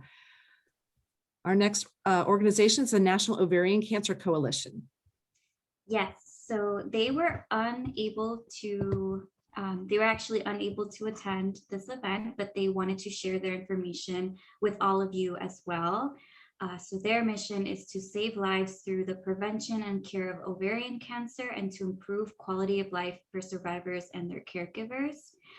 They provide programs and services for both survivors and caregivers to focus on mind, body, and soul, from everything from nutritious meals to support groups, education series. They aim to improve quality of life. So Karen Young is the contact person. She gave us her phone number as well as her email. And for more information, you can go to ovarian.org. Great. Thank you, Melissa, for presenting them. Okay, and we have the Patient Advocate Foundation. So good morning, good afternoon. I'm Shanta Chambers, and thank you so much for this opportunity. I want to introduce some of you to Patient Advocate Foundation. We're actually a national nonprofit headquartered in Hampton, Virginia, but we actually serve all 50 states and US territories. And what we actually do is we work one-on-one and provide one-on-one case management support to help individuals living with chronic and complex conditions. Of course, that includes the full portfolio of oncology, as well as 600 plus other conditions. And so our support includes everything from helping individuals identify and enroll in health insurance to even finding financial resources to offset cost of living expenses such as utilities, food, transportation, etc., to even for those individuals who find themselves needing to apply for Social Security disability, we actually work alongside patients or their caregiver to really help folks actually mitigate and navigate through that Social Security disability process. So for the sake of time, everything is here. I encourage everyone to visit our website at www.patientadvocate.org. And please know that although we may not be physically in the Chicago, Illinois community, that we are never more than a phone call or a click away. And we are here to assist you as you begin your journey and we're here to be a resource to help you mitigate any barriers to care that you may experience. Thank you. Thanks, Shanta. This is so important. And I hope providers and patients alike are listening and learning about these, all of these important services for our patients. The next group we're going to hear from is Peer Plus Education and Training Services. Good afternoon, Phyllis Rogers, Peer Plus Education and Training Advocates, known as Boots on the Ground. We are your source to resources, support, and services, and our partnerships throughout the community. And today has been really important to me. I am a stage 3 19 lymph node colon cancer survivor, and I come from a big family that has had cancer. I've lost my mom and a lot of others in my family from cancer. So today was really important to me. Thank you, Kimberly and your team. You guys did a wonderful job in putting this event together. Peer Plus is known and well respected for the services that we do provide to those underserved and underrepresented. During COVID, we continued to stay busy by bringing resources to the community in ways of assisting with rent, food, transportation, and just emotional support. So I want to thank you again for the opportunity. Everybody be well. Thank you, Phyllis. This is, again, so important and so comprehensive, and learning so much, hearing from each one of you about some of the services I wasn't even aware about. So I hope everyone's paying attention, providers included, and learning about this, and we will send out these slides when we're done. The next organization we're going to hear from is Sisters Working It Out. Hi, it's Aaliyah Graham here representing Sisters Working It Out. I am a one-year breast cancer survivor, and now a brand new advocate to the entire process. Sisters Working It Out is here to serve as a catalyst force in eliminating breast cancer disparities in Chicago and the Chicagoland area. We do things like patient navigation. There is an amazing Day of Beauty that we do annually, and I don't want to take up too much time. So if anyone has questions, you are welcome to contact us at the information provided on the slide. It's also in the chat, and we'll keep it moving. Thank you, guys. Great, thanks so much. And it's so wonderful to hear about cancer survivors who've become really involved in these organizations. And I hope the survivors out there are thinking about ways they may want to get involved if they've got the time and the space to do that. So thank you. The next organization we're going to hear from is Triage Cancer.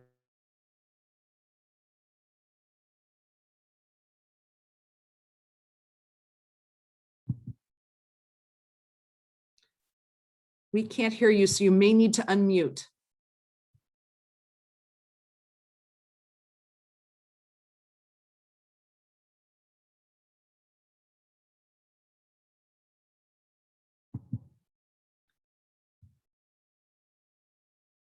Melissa, do we have a representative from Triage Cancer? Oh, okay, so can someone unmute Joanna?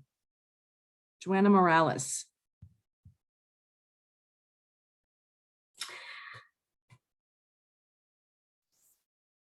Joanna, I think we can hear you now. I heard a breath.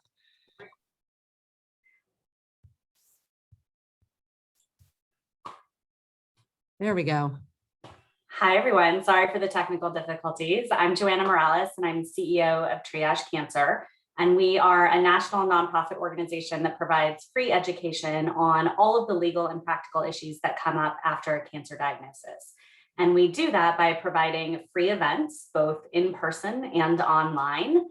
We also provide free educational materials and resources in English and Spanish. And we also provide trainings for healthcare professionals. And if people need one-on-one assistance with issues like employment, taking time off work, working through treatment, understanding accommodations, health insurance options, how to use your insurance once you actually have it, estate planning issues and financial issues, we actually do provide free one-on-one assistance through our legal and financial navigation program, which you can access on our website at triagecancer.org/get help. So I will leave it at that because I know there's a limited time today. Great, thank you so much. Us Two International. Hi, everyone. I am Rebecca Bauk here on behalf of Us Two International. I'll be really quick and just say that Us Two International is a prostate cancer support education and advocacy group. We have a number of different services that are available, including our support programs, not only for survivors and patients, but their caregivers. We have a Spanish speaking group. We've just started a deaf men's group for prostate cancer support. We have a number of forum for female caregivers with different topics for each of those groups. And we have a forum for gay men and their partners. We've also just launched our Black men's prostate cancer support group, and their first meeting is going to be on Monday. So we're really excited about the support angle. We also offer resources such as navigation tools for patients, as well as financial assistance programs. And we're joining forces with Zero, who is another prostate cancer organization here in the United States. So all of our information is here. We're here to help. So I will leave it at that. But thank you very much. I've actually learned a bunch. I've been taking a bunch of notes about all these other wonderful organizations as well. So it's been a pleasure to be here. Great, thank you so much. And I've just been monitoring the chat and seeing so many people talking about how we're really raising awareness by just giving everyone a chance to talk about these support services, both among providers and patients. I think our last organization is Wellness House. Thanks, very Dr. excited to be collaborating with them at UI. Thank you, Dr. G. I actually cannot undo my video. So if you can do that for me, that's fine. If not, no worries. I'm Kelly Mitchell, really happy to be here. I like to think, oh, here I go, sorry. There we go. I like to think the Wellness House picks up where someone's medical team leaves off. And by that, I mean, we address the social, emotional, physical, psychological, and spiritual impacts of navigating cancer. We take a very holistic approach to psychosocial support. Our free programs fall in the areas of information and education, nutrition, stress management, exercise, support groups and counseling, and child and family programs. If you were here for the breaks today, you got a little taste of Wellness House with Vanya, who's one of our exercise specialists, and with Meganette, who facilitated the mindfulness exercise, and that would fall in our stress management area. For us, a participant, of course, is anyone who has received a diagnosis, and that's any diagnosis, but we wrap our arms around everybody because we certainly know when one person is diagnosed, it's like dropping a pebble into the water and that ripples out, and the people that love and are supporting the diagnosed individual are also impacted. So everyone is welcome at Wellness House. The last thing I want to say, because I want to be mindful of time, is the very robust partnership that we share with UI Health at the Survivorship Clinic, at Mile Square, at the Cancer Center. As an organization and for me personally, I am so grateful for this partnership as we work together to increase access and equity for folks impacted by cancer. I do also want to mention that participation in our programs in partnership with UI Health are not limited by where somebody is receiving their medical care. Of course, UI Health patients are welcome, but people are welcome to join us no matter where they're receiving their medical care. Our programs remain online for now. All the information is there. We look forward to being back in person on site at UI Health as soon as it's safe for all of us to do so. Thank you very much. Have a great weekend, everybody. Great. Thanks, Kelly. And thanks for providing those services. And I apologize. We have one more wonderful group so close to our heart, the Yaz group. So I want to give them a chance to talk and then we'll wrap this up. Hi, everyone. My name is Talia Holzman Castellans, and I'm the project manager for Young and a Survivor, also known as Yaz. Yaz's mission is to ensure comprehensive, high quality, equitable, supportive care for all young women in Chicago diagnosed with breast cancer before the age of 45 and their families. We prioritize women from underrepresented groups who face barriers of care due to race, ethnicity, income, citizenship status, language, disability, sexuality, or sexual identity. We are a UIC-based network of healthcare providers, community-based organizations, researchers, young survivors, and metastatic thrivers who work together to connect young women diagnosed with breast cancer with available and appropriate resources and services to meet their unique needs, such as fertility, work accommodations, and things of that nature. We also increase the capacity of healthcare providers, patient navigators, and community health workers to meet the unique needs of young women living with breast cancer. And you can connect with us over email at youngandasurvivor@uic.edu, online at youngandasurvivor.org, or on Facebook, Instagram, or Twitter at youngandasurvivor. So thank you. Great. Thanks, Talia. And thanks for this important work here that you're doing with the young breast cancer survivors. So we're going to go ahead. I have a bunch of questions for all of the organizations, but just to be respectful of everyone's time, I'm going to encourage and hopefully the groups here have connected by email and will continue to work together to find ways to overcome some of the implementation barriers that are present when trying to sort of push into hospitals and into clinics and to get out to patients. And I hope that at least you all can continue to connect and share those experiences and what's working to get you and to get these resources out to our patients and to make providers aware. So I'm going to go ahead and wrap up this part of the session and invite back our director of the University of Illinois Cancer Center, Dr. Jan Kitajewski, for our closing remarks. And then we will end this with the final raffle after he is done. So thank you. Thank you, Pam. So first off, thank you everybody for participating in this event. It's a privilege for me to spend time with all of you, especially the survivors and advocates who are striving for a rich life as they chart their paths through and beyond cancer. Your voice, perspective, drive inspires me to work harder to understand your needs and find opportunities for your care. Thanks go to the staff of the UI Cancer Center and Chicago Cancer Health Equity Collaborative, check. Thank you, Mohammed, Beverly, Melissa, for organizing and supporting this event. Thank you, Pam, for overseeing and inviting the researchers and clinicians from UIC who participated. And finally, thank you, Kim, for just about everything.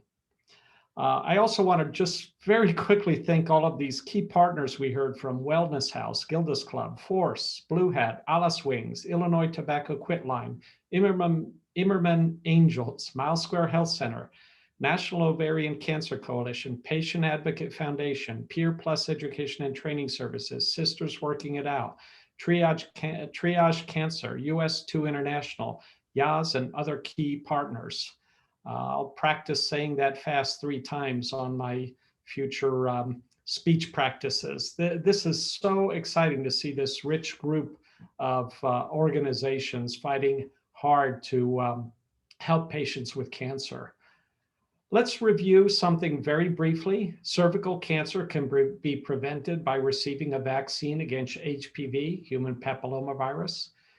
This is a type of cancer that can be pretty much completely prevented with vaccination. Lung cancer incidence drops significantly when people don't smoke. Colon cancer, breast cancer, and prostate cancer can be treated successfully if detected early.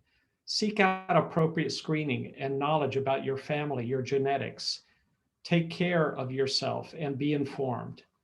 To those pre-vivors and survivors that joined us today, please don't forget that in the words previvor and survivor is the word root vivo, which means life. I've learned today that your lives are so full and you are so passionate about working against cancer. You seek to be empowered, you seek to be healthy. Today we worked as partners and we are blessed to be able to harness your energy to help prevent, treat, and survive cancer. As Aliyah said just a few minutes ago, let's keep it moving. Thank you, everybody.